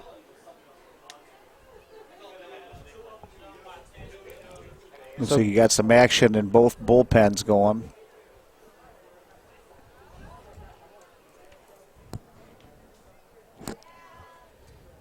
Good 0-2, pitch. breaking ball. A good one, pitch. and kind of just froze Mahalik. And Goodson bounces back with a strikeout. 2 quick outs here in the 6th.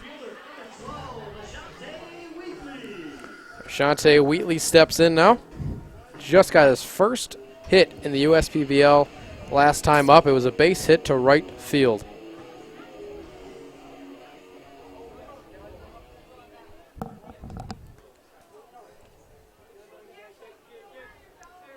First pitch, breaking ball, looked good, but may have missed outside.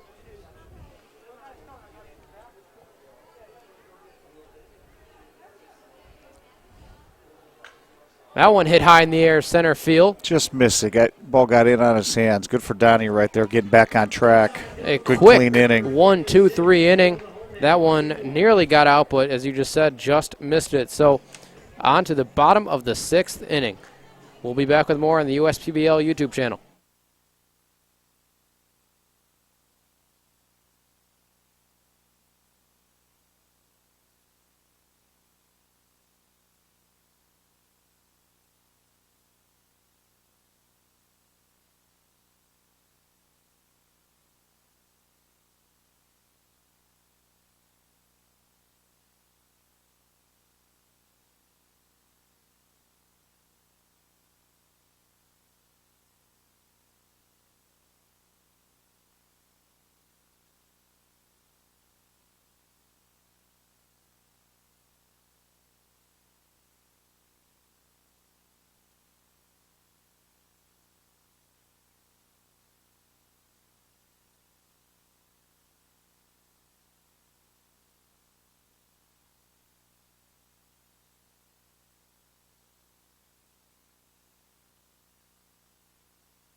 Adrian Guzman will lead it off for the Unicorns in the bottom of the 6th inning.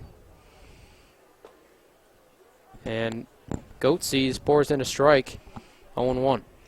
So right now, if you're Guzzi, you're just trying to find a way to get on base. And if you're Goatsies, you got to get that first out. That one lined softly to Watley at short for the first out of the bottom of the 6th inning.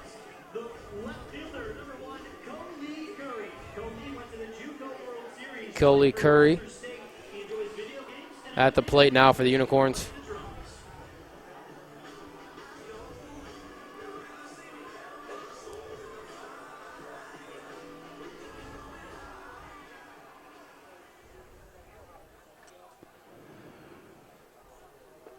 Looks at a breaking ball and another dandy right there. That one just dropped right in the zone.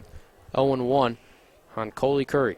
Yeah, he's throwing the ball real well. He's mixing it up. He's throwing breaking balls and fastball counts. He's throwing fastballs and breaking ball counts. You're a hitter. It's kind of just real hard to get comfortable in there right now. This is a big time performance up to this point. 1-1, another breaking ball. This one tapped foul. And you can just kind of see it. These guys are off balance right now. And it definitely makes a difference. And we've seen it tonight for sure. Yep, he's got 6 Ks right now. He's making his pitches, that's for sure. 1-2. That one bounces in. 2-2, and he'll have to wait for that 7th strikeout.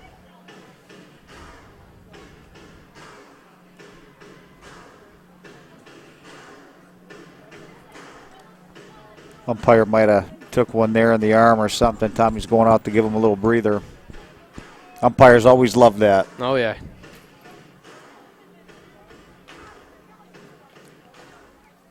We often forget that they are human, too.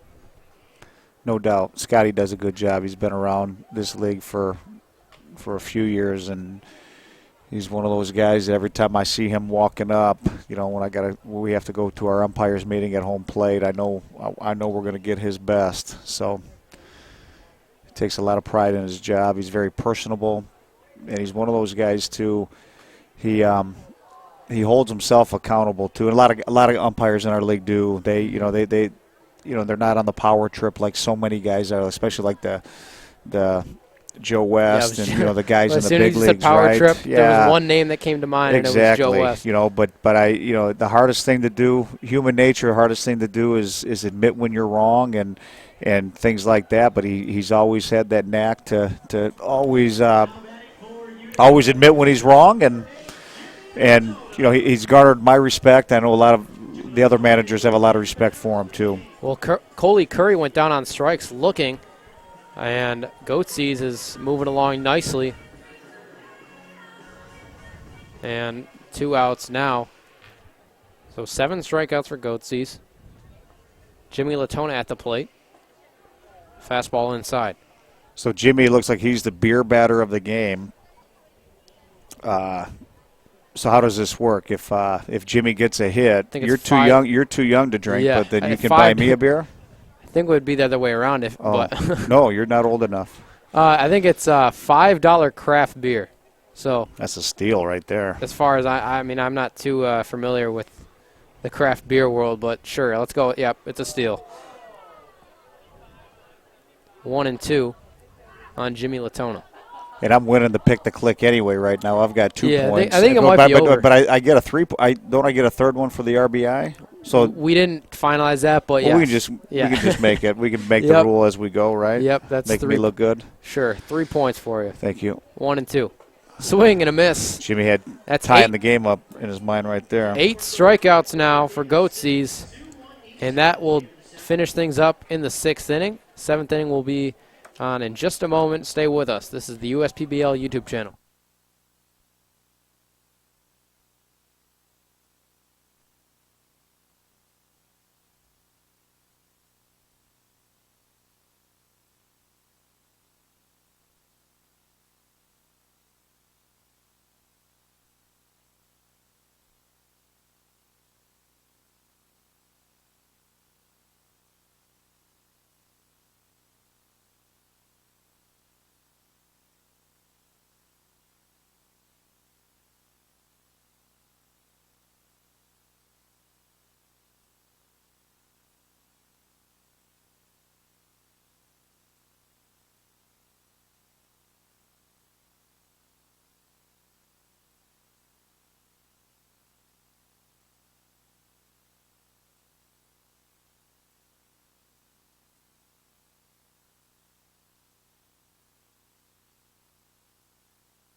Drew Kell and Mr. Newell with you.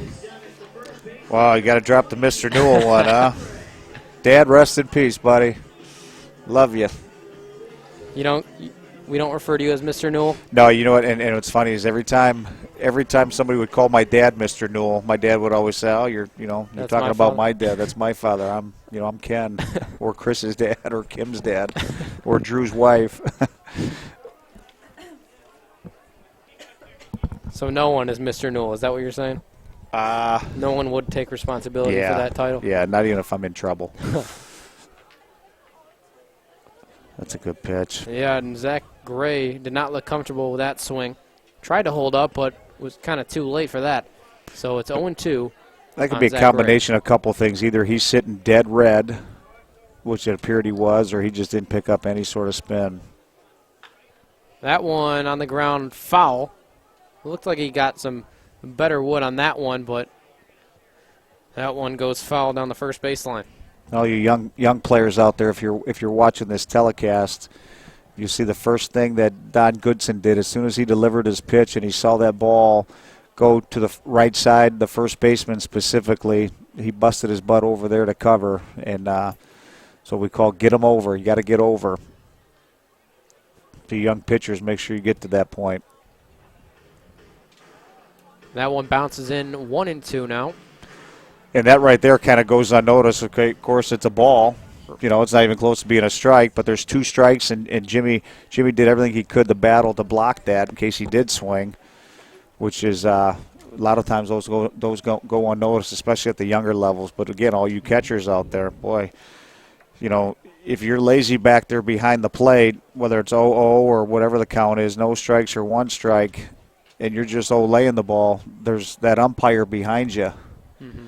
And that umpire is going to get beat up, and I'm telling you, and I know it sounds affects the calls. It really does later on in the game, and I tell my guys, listen, every ball in the dirt is a chance to get better, and it's also a chance to protect the umpire, get him on your good side, and anytime that happens, it's a good thing, right? Yep, no doubt. So Goodson came with a breaking ball, then he went 2 fastballs, and then just a breaking ball now. And he hasn't been able to put Zach Gray away. What do you do as your put-away pitch right now? Well, you go with your best. Go with your best. It is a leadoff hitter, but it's that leadoff hitter to get him out is so important to the structure of your inning, and he did a great job right there. Zach went chasing. Went with a high fastball, and, yeah, you said it. Zach Gray chased that one. It was out of the zone, but good pitch from Goodson to retire Zach Gray.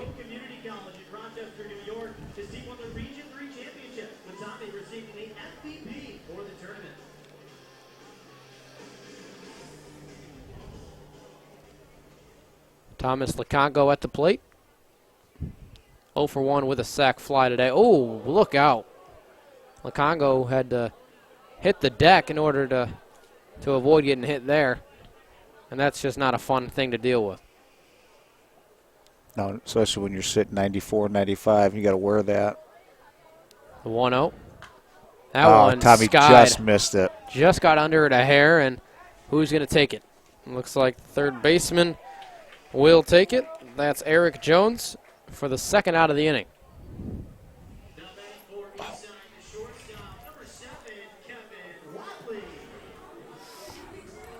Kevin Watley at the plate now.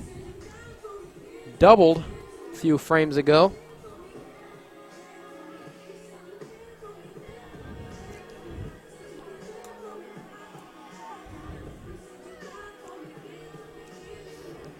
So there's a little trivia question. Kevin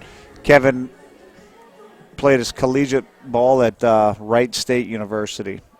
2 questions. What's their nickname, and what city is it in? Oh, man, you're putting me on the spot. Strike 1. Can you give me the state? Ohio. Shoot. Starts with a D, in between Toledo and Cincinnati. Dublin, or what? There's another college called the Flyers that are in Dayton. that. Yep. Okay. Yep. And then their mascot is a. Oh, broken bat. Looks like it's going to get through. And oh boy. a seeing-eyed single hit there. Right there. And Kevin Watley having a day, and of course he is because you said he would. Yeah, well, the Wright State Raiders. Okay, that makes sense. They got a beautiful little facility there. First dugout I was ever in that had heaters in the dugout. Wow. So you're telling me that there's 2 universities in Dayton, Ohio. Correct. I would never have guessed that. Well, 2 Division I's. There's 5 Division I's in the city of Philadelphia. Can you name them? I'll give you a Xavier one. Nope, that's in Cincinnati. Oh, yeah, it's in the same conference. Give me one. Okay, we'll start off. I don't know if I want. Let me think about this through the remainder of the game. Well, because I definitely. Why don't I give you one, and then you can build from that. Goodson has Watley picked off. He's in a pickle. Let's see how this goes. He falls down, and that was quick. So that'll finish things off in the top of the 7th. It's stretch time at the ballpark, and it is time for me to figure out the 5 universities in the city of Philadelphia. This is the USPBL YouTube channel.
Oh, love it.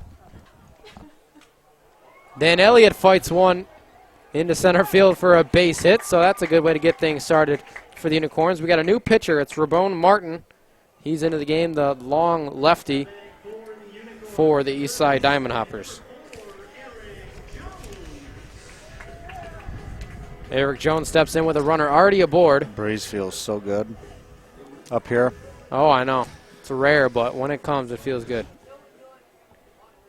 Crowd looks like they're having a good time. They're into it. Yeah, that's been the great thing, too. You know, all the feedback I've ever gotten, you know, as great as this place is, and obviously make no mistake about it, it's one of the best facilities I've ever been in, if not the best. It's certainly the biggest fan-friendly facility I've ever been in. And if I'm a young kid, I want to get my butt down here because I'm going to feel like I'm an integral part of the players and be able to rub shoulders with them and stuff. But, you know, the product that these people come to see, over the first 3.5, now into our 4th year, is pretty spectacular. That one fought the other way, base hit, so Unicorns in business. Elliott's going to hold at second. Runners on first and second, nobody out. Going back to Martin, ERA sitting above 4, 1-1 record. This is his 15th appearance. He's pitched 23 and 2/3 innings, given up 22 hits, 12 runs, 11 of them earned, only 7 walks with 26 strikeouts. So that's a good ratio there. But a guy who came into this game holding a 1-run lead, so that's crucial. And to give up back-to-back base hits, you got to find a way to get out of this. No doubt. You got lefty matchup. He started off with a lefty with the first at bat with Danny Elliott. Danny stayed in there real well and got the base hit to center field. But then, what a great piece of hitting just now. Now you got runners on first and second. If I'm Colin, I'm looking to probably keep my same approach, try to hit something hard. But worst case scenario, so he's bailing out a little bit. Got out in front of that one. Yeah, so I think his approach right now really needs to be to stay to that shortstop side, left center field. That way it's going to force him to keep his front shoulder in, keep his front hip strong, and he'll be able to stay on the breaking ball. He's down 0-2 now, so he's got a battle ahead of him. And he fights that one off the other way, so it looks like he kind of has that right approach. Yeah, and you saw Martin a little disgusted with himself right there. He missed his spot. He knows he got away with that.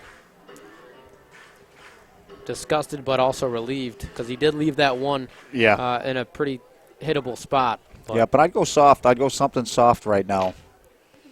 Lefty on lefty, Martin to ride out. Soft away. The 0-2. He's on it. Looked like it was a fastball that just got fought back. You're ahead in the count 0-2. You've thrown 2 consecutive pitches that are very hittable, and that's not necessarily a good sign. So if I'm Tommy, I'm really trying to settle him down, but let's go back-to-back curveballs right now. Let's see what Licongo's. Or something soft because he's on the fastball. Looks like he did go with a breaking ball there, and good block by Tommy Licongo. Yep, and that's okay. You started that one out of the zone, hoping he was going to chase. Real good job by Colin, but now you go back to the soft stuff, but you start it right down the middle, so it looks like it's a strike coming out of his hand right from the beginning. The 1-2. Maybe he can chase. That one fouled back, so definitely went with that the away approach, and Rideout was able to hang with it just for another pitch. It looked like he elevated that one. Yep, though. Yep, he did. And now he's got to make a pitch.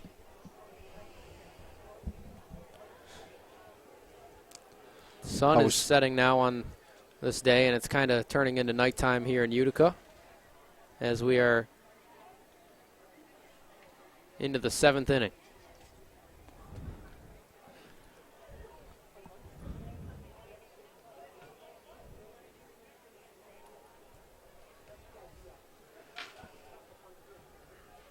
The 1-2 pitch. That one misses outside. Snap throw. And not in time, but that was aggressive. Yeah, but I like that move a lot because, now if I'm Dan Elliott, I'm thinking, oh boy, I can't really be too aggressive with my secondary lead right now. So before that, maybe a base hit, routine base hit, gives Danny that extra secondary lead.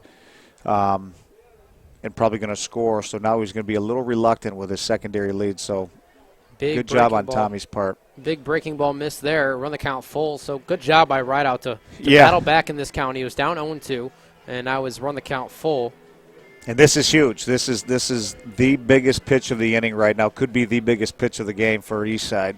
Elliott on second. Jones on first. 3-2. Swing and a miss. Fastball kind of ate Rideout and kind of ate him up, and swing and a miss on that one. So a big first out, and he needed that badly.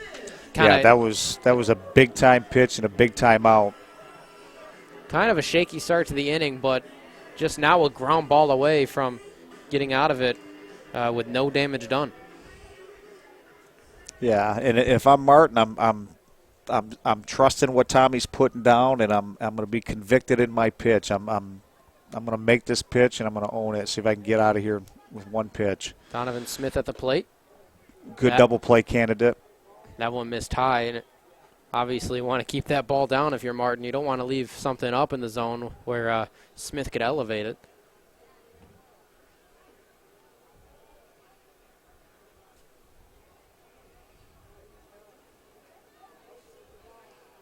Martin ready for the 1-0. Breaking ball He's got to finish missed away. Yeah, didn't get it out in front. Looked like he kind of gave up on that one. Yeah, you're right. But Watley, I'm in the driver's seat if I'm Donovan right now. I'm in the driver's seat 2-0. I'm looking for a pitch. If I like it middle in, I'm looking for it middle in. If it's away, I'm going to let it go. big hack at that one. Might have swung at ball 3 right there. Yeah, it looked like it was high and outside, but I think he was kind of set on swinging at that pitch. Yeah, and that's in my opinion, that's kind of a lack of a disciplined approach right there. And if I'm Martin, I'm feeling real good about that. I just got back into the game, and I still didn't make my pitch. 2-1. That fastball missed inside. And if you notice, Danny Elliott's his secondary lead is not nearly as aggressive as it was. So it's gonna take a ball down the line or in the gap to score Danny right now, and really it's because of Tommy keeping them close. Tommy and Kevin down there. Yeah, definitely keeps the base runners honest, that's for sure. The 3-1. That one's in there for a strike. 3-2. It's been a stressful inning, but Martin has battled and putting himself in a position to get another strikeout. Already has one.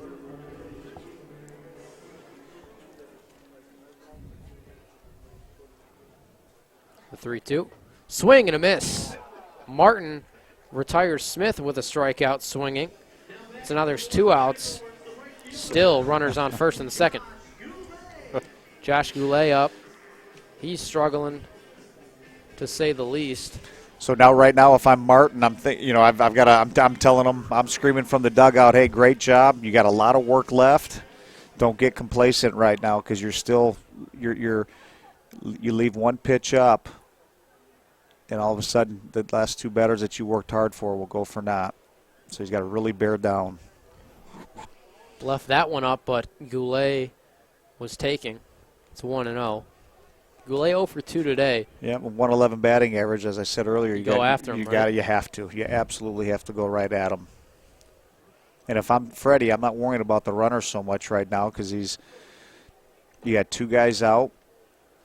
Danny's not exactly the fleet of foot, and he's still got Tommy picking down there in the back of his mind. So he's fallen behind now, 2-0, and he's visibly stressed right now. He's got to bear down and get this out because you said you just got to attack this guy. Goulet only 111 coming into tonight's game and is 0 for 2 today, so the struggles have continued. Mm-hmm. You can't afford to walk him.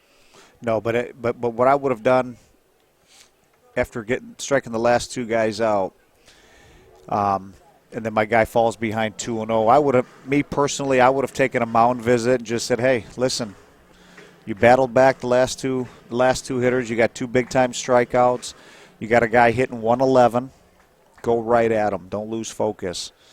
Well, he's down 3-0 now, and he's desperately got to throw a strike. And he does. Friendly call there, but I'm sure Martin will take it. Yeah, without a doubt. And right now, if my guy hitting 111, I'm probably giving my hitter a take sign right now, knowing that he's hitting 111 and he's probably scuffling a little bit. That one lofted to right field, That's not a great deep. Piece of pitching right there. And good job to get out of the jam by Martin. Runners on first and second with nobody out, but he's able to fight back and get 3 outs. That'll do it for the 7th inning. The 8th inning will be coming your way soon. Stay with us. This is the USPBL YouTube channel.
So, Drew, you see where right out or third baseman's coming in, taking the bunt away. And right now you got a 1-run lead for Eastside with your leadoff guy up. Donnie Goodson is still in the game. Should be. He's throwing the heck out of the ball. That one's skied in the air. Looks like it's going to be taken by the second baseman, Benecke, and he hauls it in for the first out of the inning. So Goodson, all things considered, has had a very solid outing. We thought for a minute the control got away from him, but he settled down nicely. Yeah, and the reality is that the control did get away from him, but he took a step back, he got back on track, and not every inning is going to go your way, not every pitch is going to go your way, but to go into the 8th inning as a starting pitcher, that means you're doing something right, you're keeping the hitters off balance. And look, we're looking at the scoreboard right now. Eastside's got 2 runs on just 3 hits, right? Right. It's a 1-0 on Wesley Jones. Another sky-high pop-up. Who's going to take it? It appears it'll be Adrian Guzman having a little fun out there by Coley Curry, but Guzman the one to haul it in, so 2 pop-up outs to start things in the 8th inning, and if you're Goodson, you got to be happy with that. Yeah, think about it. You're 4 pitches into this inning right now. I'm sorry, 3 pitches into the inning. You're cruising still. And if I'm Pat Adams, I'm sure Pat's not thinking about his streak, but I'm thinking to myself as a hitter, let's make him work a little bit. He's thrown 3 pitches this inning with 2 outs. So we got some advanced stats for you. Pat Adams, 49.3% of his hits are hard hit, and that means over 90 miles per hour. So I know advanced stats really don't mean the world, but something you can base a player off of. And if you're hitting the ball 90 miles per hour over about half the time you're at the plate, you're doing something right. Yeah, and the biggest compliment you can give a hitter is to have your defense play straight up, which is exactly what they're doing. It's 1-1 or 2-0, excuse me, on Pat Adams. And one guy that I know will be happy if Pat Adams' streak comes to an end tonight will be my former outfielder Don Andre Clark. And tough play. Do they get it? And it's in time. So as of now, it looks like that streak's coming to an end. There's still baseball to be played. Don Andre Clark will be happy about that. Clarky, if you're listening, your 31 is still going. Well, that'll do it for the top of the 8th inning. Headed to the bottom of the 8th. Stay here. This is the USPBL YouTube channel.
Bottom of the 8th now.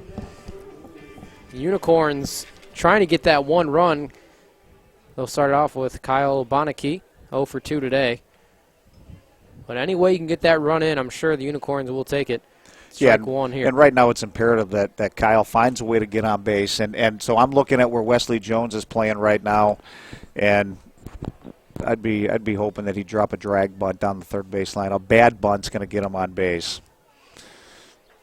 That one is in there for a strike. Now it's tough to bunt, but yeah, you're right. The defense not even looking for a bunt. Right, and we talked about earlier, you brought up my thoughts on the shift, and, you know, the That's a little number. It's going to be a tough play. Watley gobbles it up, see, has trouble with it. Bobbled it. That's big. Not in time, so that little bobble on the transfer cost Kevin Watley and cost the Diamond Hoppers here. But I'm be interesting to see how they score that. I think you got to score that in air. Yeah, it looked like just a hair of just a little bobble. You know, it's going to be a tough error, but I think that's the right call in the situation. Yeah, doesn't look like they've done it yet. It looks like they may have gave him put a hit on the board. I'm sure Benecke is okay with that. Yeah. Tamaka not so much. Watley's happy about it. But going back to what we were talking about earlier as far as beating the shift, you know, it's they're going to give you, if they're going to give you the bunt, easy bunt hit, you got to take it, especially when you're a guy struggling lately in the batter's box. You know, you'll take any hit that you can get. Mm-hmm. So the veteran Guzman at the plate, he's ahead 2-0, and the tying run in Benecke at first. So that's the one we're going to keep an eye on. Yeah, one would think a little surprised that Jim Essian's not bunting this late in the game, especially, you know, but with the home team. But anybody that's managed and studied the Unicorns, there are two things that they don't do a lot. They don't steal and they don't bunt. They let their guys go up there and hit, and let's see if it pays off here. Wesley Jones hasn't even come close to playing the bunt at any point tonight. So if you're going to do it, why not now? At this point in the game, it's the 8th inning. You got to have a run. And not obviously it's 3-1 now, but the point is you got to get this run in somehow, so why not resort to small ball? Yep. That one misses outside. So first and now, second. now it brings up the question even more. So you got runners on first and second, nobody out. Sack bunt here. And you've got your leadoff hitter who's hitting 277 coming into tonight's game. But you got a pitcher out there who's struggling a little bit with his control right now. So if I'm Jim and I'm managing this right now, knowing I'm down 1, in this situation, you got a lefty hitter versus a righty hit or a righty pitcher, I'm going to let him swing away. Maybe he can find a gap and put us up 3-2. Curry 0 for 2 in today's game. There's a little line drive. It's going to get down. Little cue shot. What a big-time play right there. Get one out. That was a very odd play. Wow, let's score that one right there. Well, it bounced to Watley. Yep, 6-5. 6-5 put out, and they went back. So 6-5-4, but. Could you imagine a 6-5-4 double play? No, I don't think I've ever seen one, right? Yeah. But that's heads up, and that's the baseball IQ that Kevin Watley has out there defensively. That was a smart play. Definitely. Very smart play.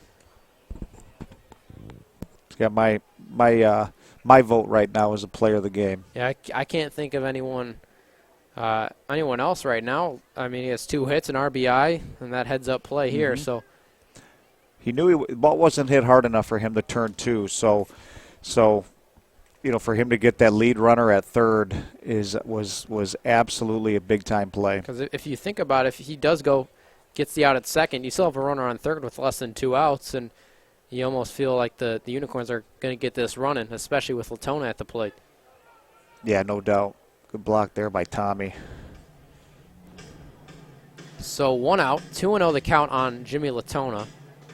You want to stay out of that double play at all costs. This could be your best shot at a rally. You got your best RBI guy up at the plate. You got the league leader in home runs in Jimmy, and Jimmy's gotten to this point because he stayed within himself, and he needs to continue to do so. He doesn't want to be too aggressive. Swing and a miss. Speaking of aggressive, that was a big hack there. It Yep. looked like he was trying to take the lead with one swing. Yeah, of the and bat. I don't mind that early in the count, and I like where his thought process was. You know, my mindset and my thought process with my hitters is that, you know, even in my private instruction, I always say the first 2 strikes are yours, and the third one is the team's, meaning you get no strikes, 1 strike. You know, be aggressive. Look, you know, you're looking to drive the ball and pad your numbers, but as soon as you get that second strike on you, we're now trying. This is the team strike. We're trying to put it in play, put pressure on that defense. But right now, Jimmy's still in the driver's seat, and Tyler's got to make a pitch. Throw back, not in time, but an aggressive play by Tyler Tamaka, who we really failed to give an intro to. Comes into tonight's game with a 7.04 ERA, 23 innings of work, 25 strikeouts for Tyler Tamaka. The 2-1. Foul back. Good. Another pretty big hack at that Yeah, one. and that's good. Tyler competed right there. He went right at him and said, "I'm gonna give you my best. Let's see what you got." And he got it in on his hands a little bit, and that's where you can get Jimmy out is in and under his hands. And if I'm Tommy, I'm going right back to that same pitch. If I'm gonna miss, I want to miss in. I don't want to miss out over the plate because that's where Jimmy will hit the scoreboard. Runners on first and second, 1 out. That one fouled back, so he shortened up his swing, and you said it, it's the team strike now.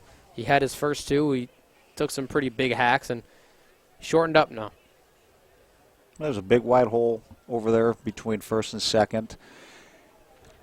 I still think Freddie's shading a little bit too close to the bag right now. He's worrying about a guy.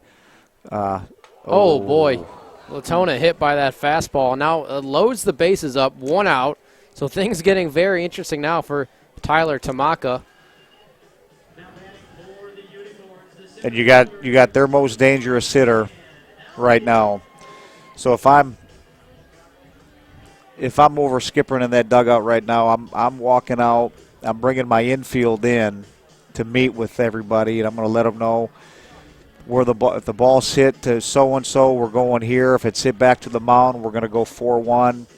Get everybody on the same page, but also break up the monotony. So you got Adrian Guzman on third, Coley Curry at second, and Jimmy Latona at first base, and Dan Elliott at the plate. Most likely the biggest at-bat of the game. No doubt. Breaking ball in there for a strike. Yeah, it's a great pitch, but it's an even better piece of hitting by Danny Elliott right there. He's looking dead red. You don't have to swing at the very first pitch. And again, we talked about pitching backwards, and Tyler did exactly that. The 0-1. Swing and a miss. Big hack there. Quickly down 0-2. So now Danny's got to cut his swing down, and he's got to find a way to get this tying run in. Worst case scenario. Tamaka could use a strikeout here. 0-2. Swing and a miss. Big time pitch. Elliott down on strikes, and he is frustrated. Goes down in 3 pitches. Tamaka gets a huge strikeout and is only 1 out away from getting out of this jam. Yeah. What started that sequence right there was a first pitch breaking ball after he hit Latona to load the bases with a fastball. And then he got ahead 0-1 with an off-speed pitch, and he went right back to 2 straight fastballs, the exact same location on both of them where Latona ended up getting hit. So fearless right there on Tamaka's part. Eric Jones, who's having a nice night and really a nice stint in the USPBL to this point, is at the plate. 2 for 3 today with a strikeout, but guy hitting .500 coming into tonight's game, and a guy who stayed hot. That one hit high in the air, not deep. Should make the play, and he does. So Utica leaves the bases loaded and remains down by 1. We head to the top of the 9th inning. Will Donald Goodson stay? Let's find out after the break. This is the USPBL YouTube channel.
Top of the ninth now.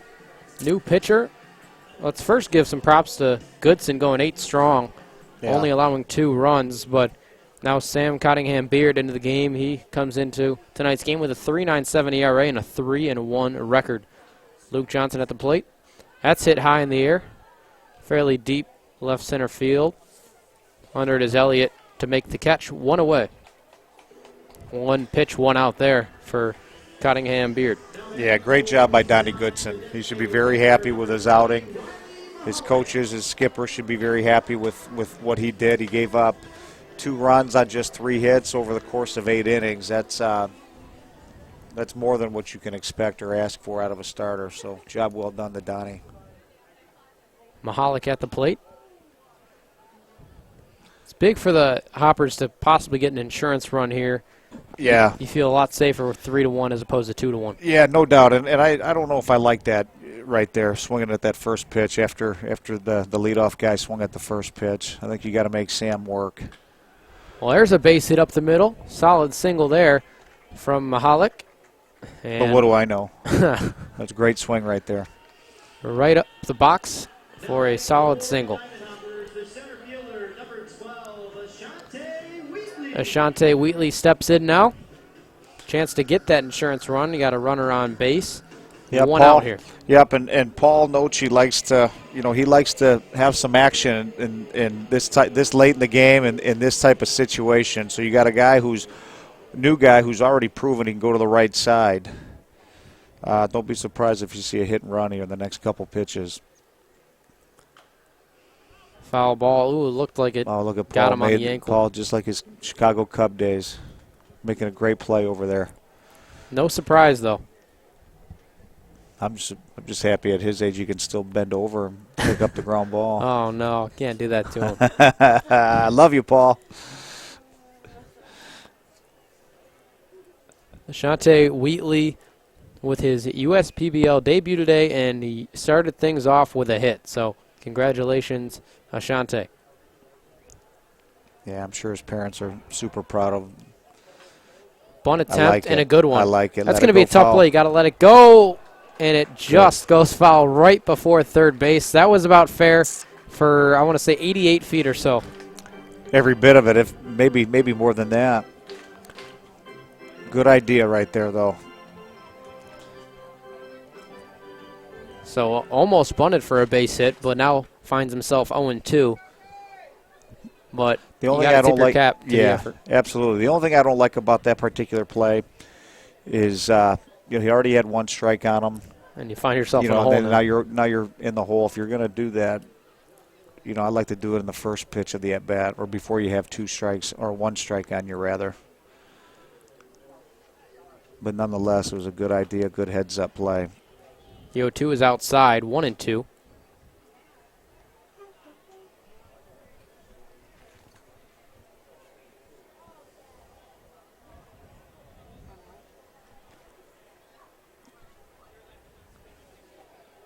Swing and a miss. That looked like an elevated breaking ball that just kind of hung up in the zone, but Wheatley wasn't able to connect, and he tipped it into the glove. So 2 outs now, and Zach Gray steps up to the plate.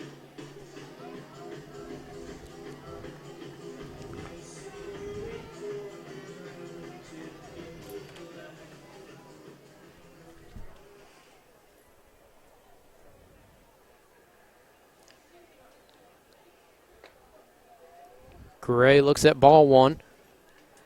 Sam Cottingham-Beard into the game for the Utica Unicorns, and he has a job right now, and that's to hold the Eastside Diamond Hoppers and get your team back into the dugout with a 1-run deficit heading into the bottom of the 9th.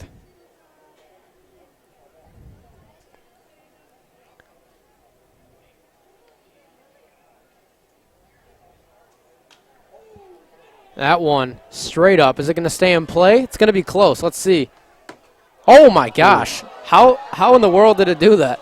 The ball came in at probably a 90-degree angle. Just that little guy wasn't even phased either. That landed about a foot in front of him.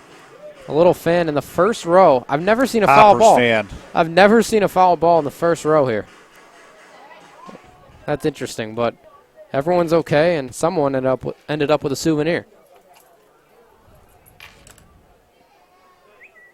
Runner on the move. Did he go? Did he go? Let's Good appeal call. down. Good call. And no, he did not go. We checked his swing, and Zach Gray will live to see another day.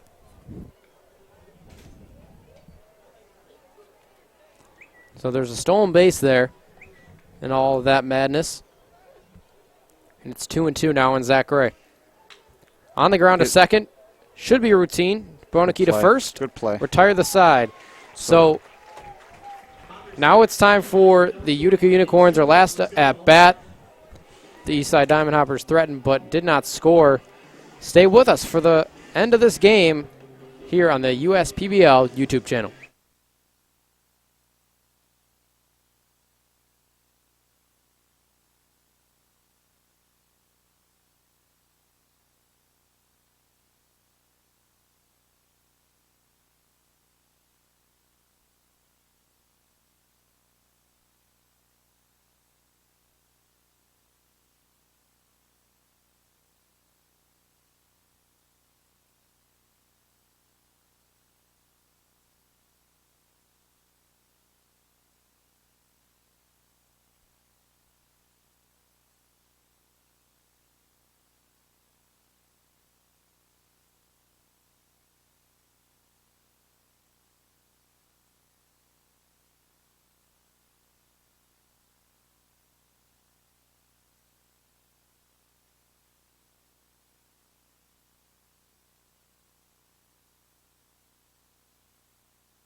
Last call time now for the Utica Unicorns. New pitcher for the Hoppers, it's Joey Beals. And Colin Rideout will lead things off for the Utica Unicorns in their last at-bats. Let's see if they can make something happen. Good take there. It's 1-0 on Rideout. At first batter, leadoff batter in the ninth inning always seems crucial. Seems like if that guy gets on, there's tons of hope. And then on the flip side, if that leadoff batter can't get on board for whatever reason, it seems like things are deflated. So this is a big at-bat. Huge at-bat. Ground ball ranging to his right. There is Freddie Geely to make the play. So there's that first key out for the Eastside Diamond Hoppers. For Utica, the designated hitter, number 6, Donovan Smith. So if I'm Donovan Smith right now, I'm telling him to kind of work the count, see a strike, put some pressure on him. Beals had a great outing in his last outing. When they faced us, we came back from a 4-1 deficit, but make no mistake about it. I think, and I can say this, even though it went in our favor, I think Bealsy got squeezed on quite a few pitches in that inning, and his outing was absolutely fantastic. And it's good that he's getting thrown right back into the mix, and hopefully he didn't waver in any sort of confidence issues back then or because of that. Smith got sawed off there, and Watley was able to corral the soft line drive. Yeah. So now it's up to Josh Goulet, a guy who's struggled. We've talked about it time and time again tonight, but he's the guy right now that can keep it going. Yep. For the Utica Unicorns. Tell you what, Beals will be. He's going to be big for these guys down the stretch. He started off on their development as their development player, and worked his tail off to get him in this position right here. I mean, are you kidding me? He's closing a one-run game. Yeah, his team has been struggling a little bit, for wins and losses lately to get a couple W's, and he's out there in crunch time right now, and just absolutely dealing. So. Yep, no doubt about that. And Goulet is already down 0-2, so Beals one strike away from closing this thing out. Nice crowd on this Wednesday, and they've seen a very well-played baseball game. The 0-2. Swing and a miss. That'll do it from Utica, Michigan. The Eastside Diamond Hoppers get a much-needed win. Thank you, Hoppers. And I was just going to say, you are probably a happy man right now as the standings, you have a little more breathing room now. But it does. It does help us a lot. And, you don't ever want to wish bad luck on anybody per se. It was a hell of a ball game without a doubt. But, kudos to the Diamond Hoppers team. They, like I said, they have been struggling a little bit. And I'm sure, at times doubting themselves here and there, but what a big-time performance by them to beat a real good Utica team, but also great for Beals to after letting the lead go when it really wasn't his fault against us, as I said earlier, in the last time we faced him come in this crunch time. That tells me that he let that go in one ear out the other per se against us, and he bared down, and what a big-time performance. Probably the best pitching performance this league has seen this year. That was on both teams. What a fantastic game to watch. The story of this one was, first of all, the two starters, Goodson and Goetzies, both of those guys just dealed. They came out. I don't think either one of them gave up a hit throughout the first 3-4 innings, but both of those guys settled down after they both got in trouble. They both settled down. They both made pitches. And if you're Donald Goodson, you really can't be too upset with your effort. You pitch 8 innings, you allowed 2 runs. You're going to be the losing pitcher, but sometimes you got to look past that. Well, absolutely. And if you're Utica and you're the guys in that clubhouse right now, it's disappointing and hurtful that you lost because you never want to lose, but you're not putting the blame on anybody. The reality is you played very good, and Eastside played very, very good. Yep. And that's all there is to it. Everybody out there today that was in this ball game did their job, and it's just the way the baseball game goes sometimes. But Utica should keep their head up. They're still having a great year, and this could be a defining moment in their season. What I tell my guys all the time, how we deal with failure is ultimately how we're going to be successful. Not that anybody failed tonight, but it didn't go in our favor. But, hey, the good news is we're going to come back, and we're playing in 2 more. We're playing on Sunday. Yeah, come out to the ballpark, guys. It's a beautiful night in Utica, and always great baseball. Look at this. I mean, you got a gazillion kids running around the bases. you got the Unicorn mascot and the Hopper mascot, Lancelot and Ribby, out there. You got a lot of kids with smiles on their faces. It really doesn't and that's get better what it's. than this. No, it doesn't. It's. You know what? I'll be honest with you. This is where Major League Baseball could take a page into minor league baseball. Oh, for sure. Because this is it right here. You kidding me? These kids are going to get a chance to play in a pro field and walking across the field and saying hi and getting autographs. Why don't they do this in the big leagues? That's a good question. Right? Are you guys at big time where you can't reach out to the kids? Yeah. Come on. Well, Chris, I had a great time doing this game with you. I did too, buddy. This is awesome. You're a great guy. I love your drive. I love your determination, all you guys. And obviously our thoughts and prayers going out to your brother, out to Tommy. Know that I'm going to be thinking of you. I'm always here for you guys. This is fun. We're going to do this again. Yes, I'm definitely planning on it. Well, any last thoughts before we call it a day? Well, you know what? What that did, tonight's ball game, is it got one team, possibly back on track, feeling really good about themselves. And really what that did is it just tightened up an already tight race here in the USPBL. And, you know, it's going to be a wild finish like it always is. So may the best team win, and let's see what happens. But very exciting game. Should be an exciting finish to the season. Great night of baseball. Well, that's all for us. Chris Newell, I'm Drew Kell. Thanks for watching. It's been another presentation of the USPBL YouTube channel.